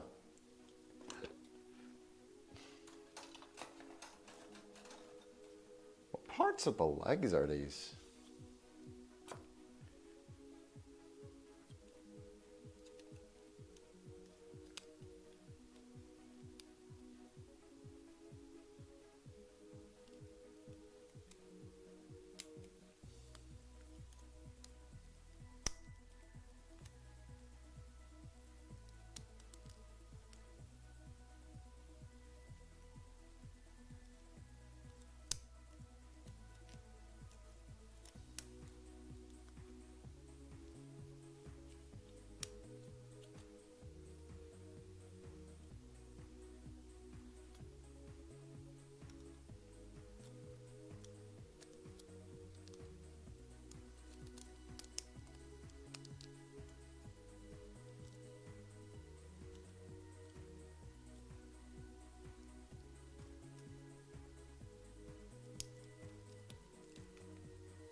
What part of the leg is this?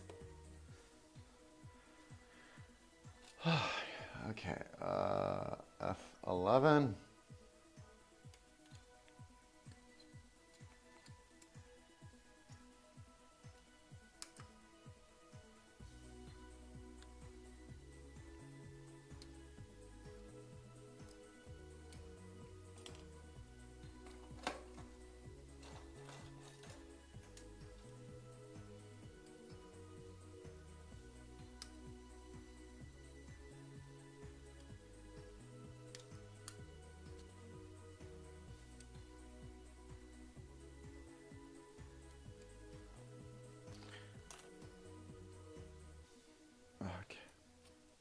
You.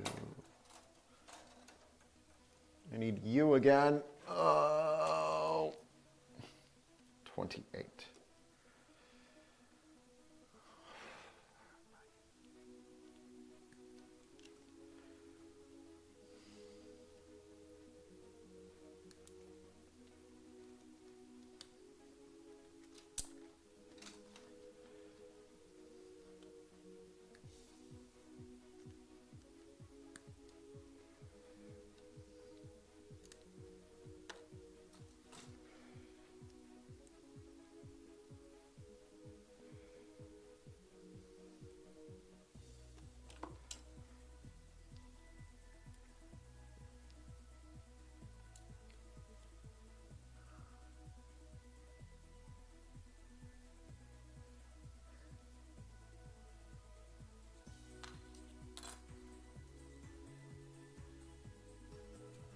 Oh, I'm gonna have to put these away for now, actually.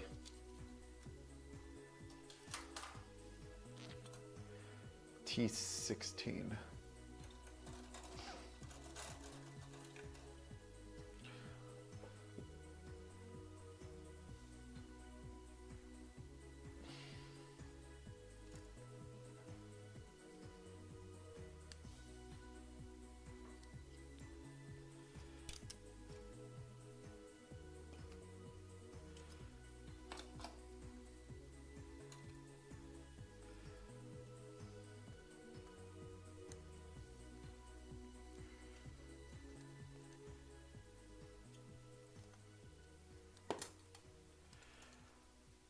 All right.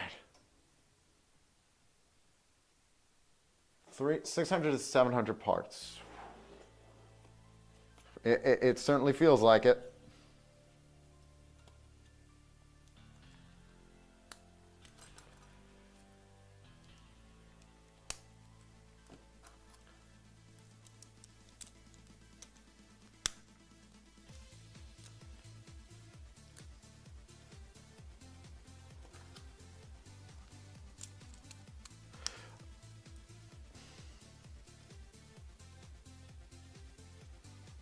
I might take a break and then come back later tonight, actually, just because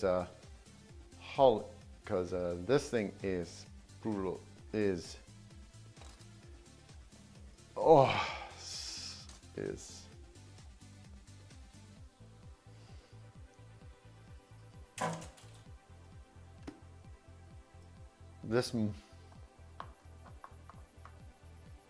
Okay, I need. What part do I need? T18 and T24.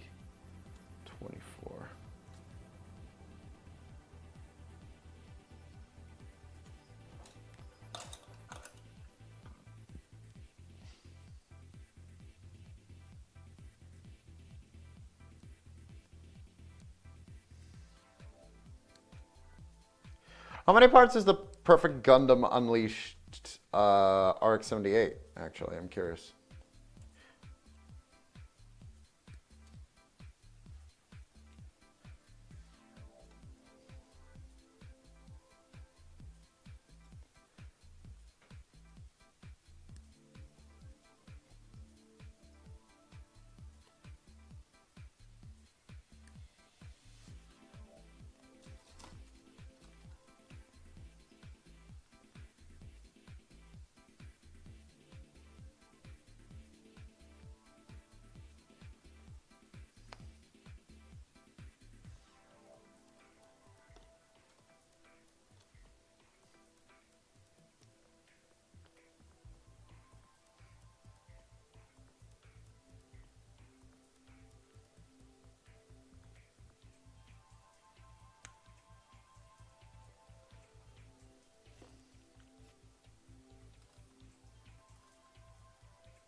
Okay, T23.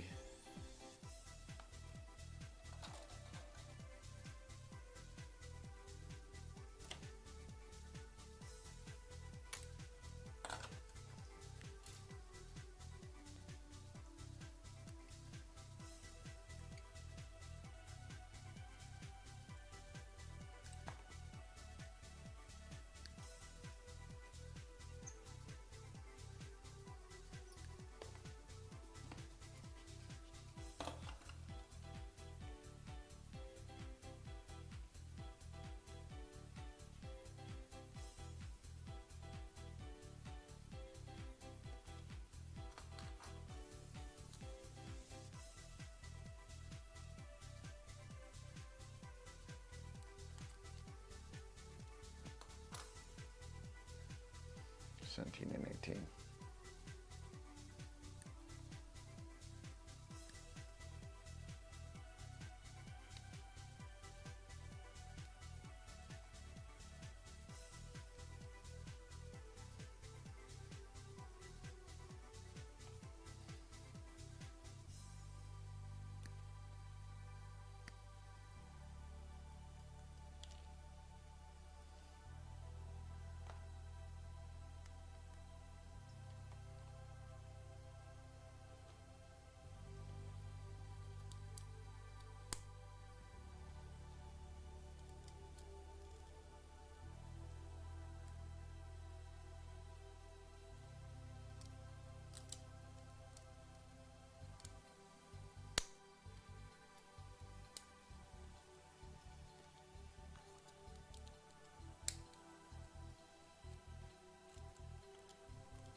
Nope, that's the copyright music.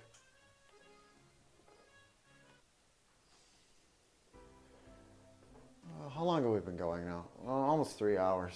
Whew. I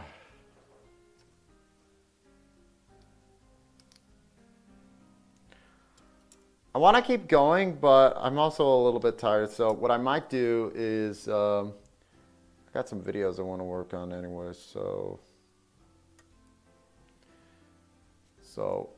Because I need to actually get, I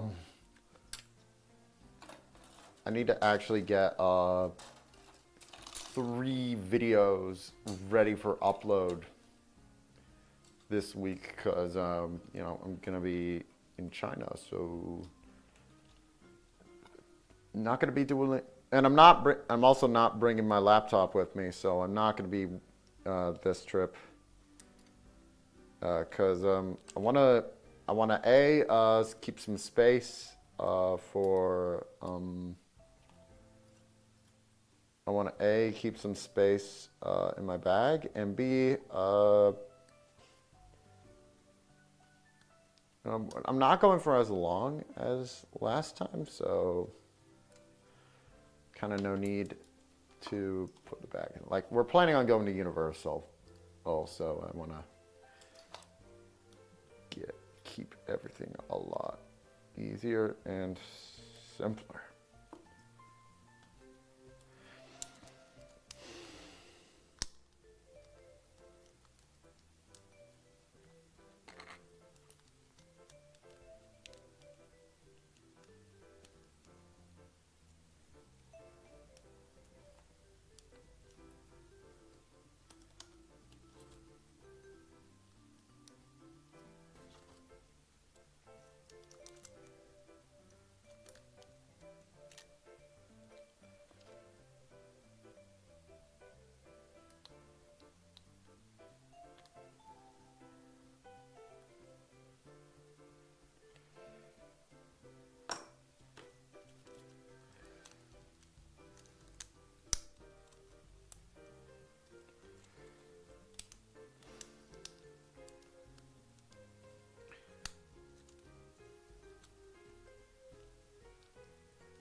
are these bits for?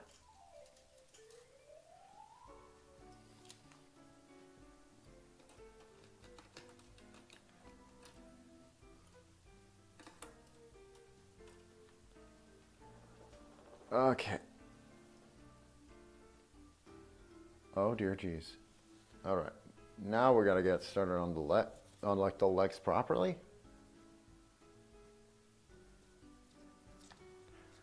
How many pages did we get done today? 5 pages. Oh my god. Oh my god.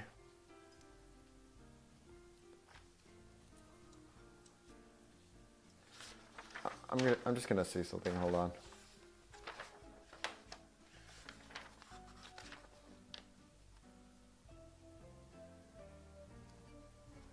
We made the shin guards. Load, we made the shin guards.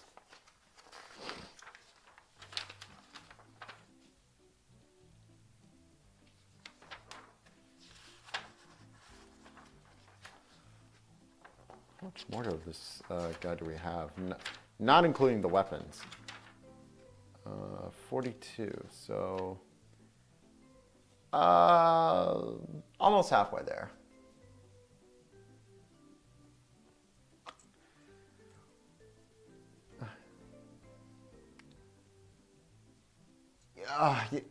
Yeah, 5 more minutes, and then I'm gonna call it, because my back's hurting, and I gotta go eat my lunch.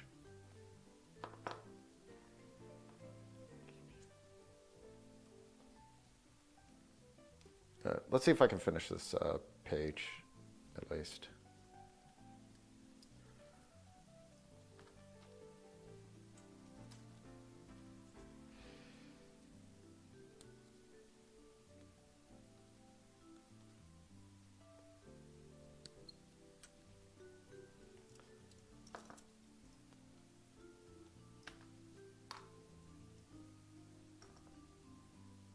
I need T6.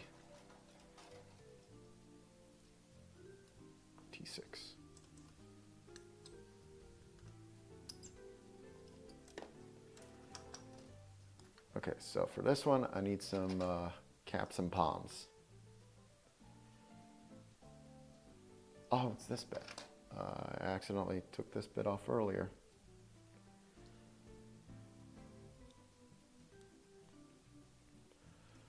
I need polycap number 5, U.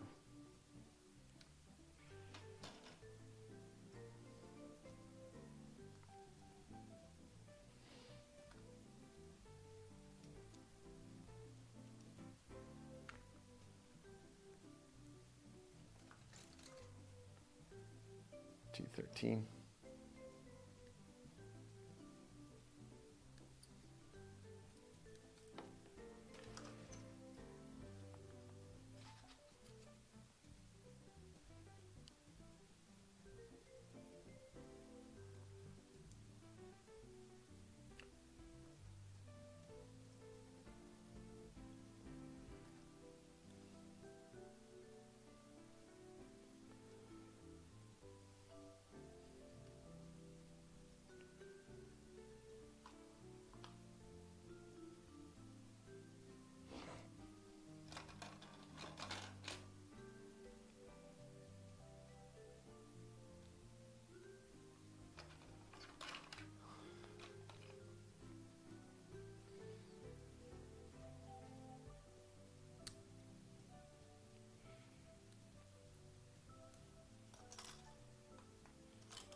Put this bit on somehow.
T7.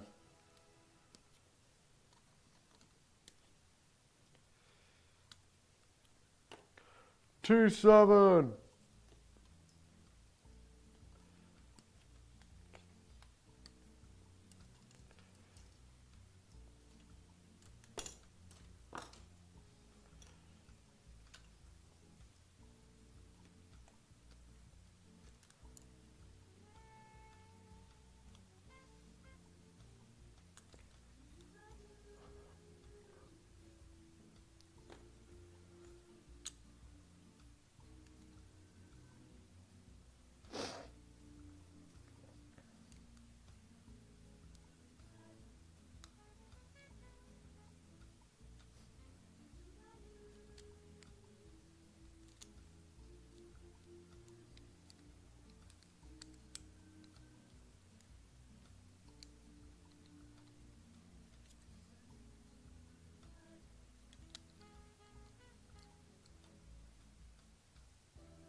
Yeah, let's finish this part first, and then I'm gonna take a break because brutal.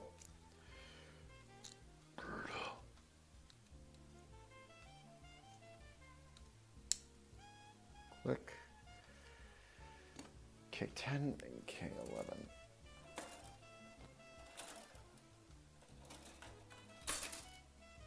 And K8. Oh dear.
F7.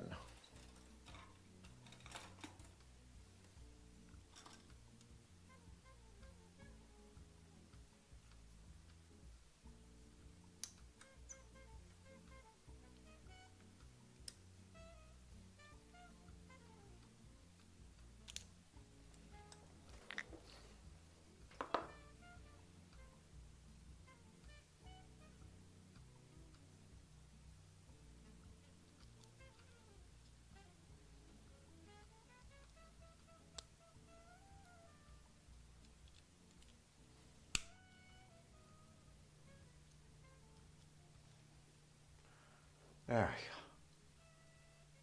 Whoa, what the fuck is with the brightness? That was weird. Why was it so bright all of a sudden? Anyway.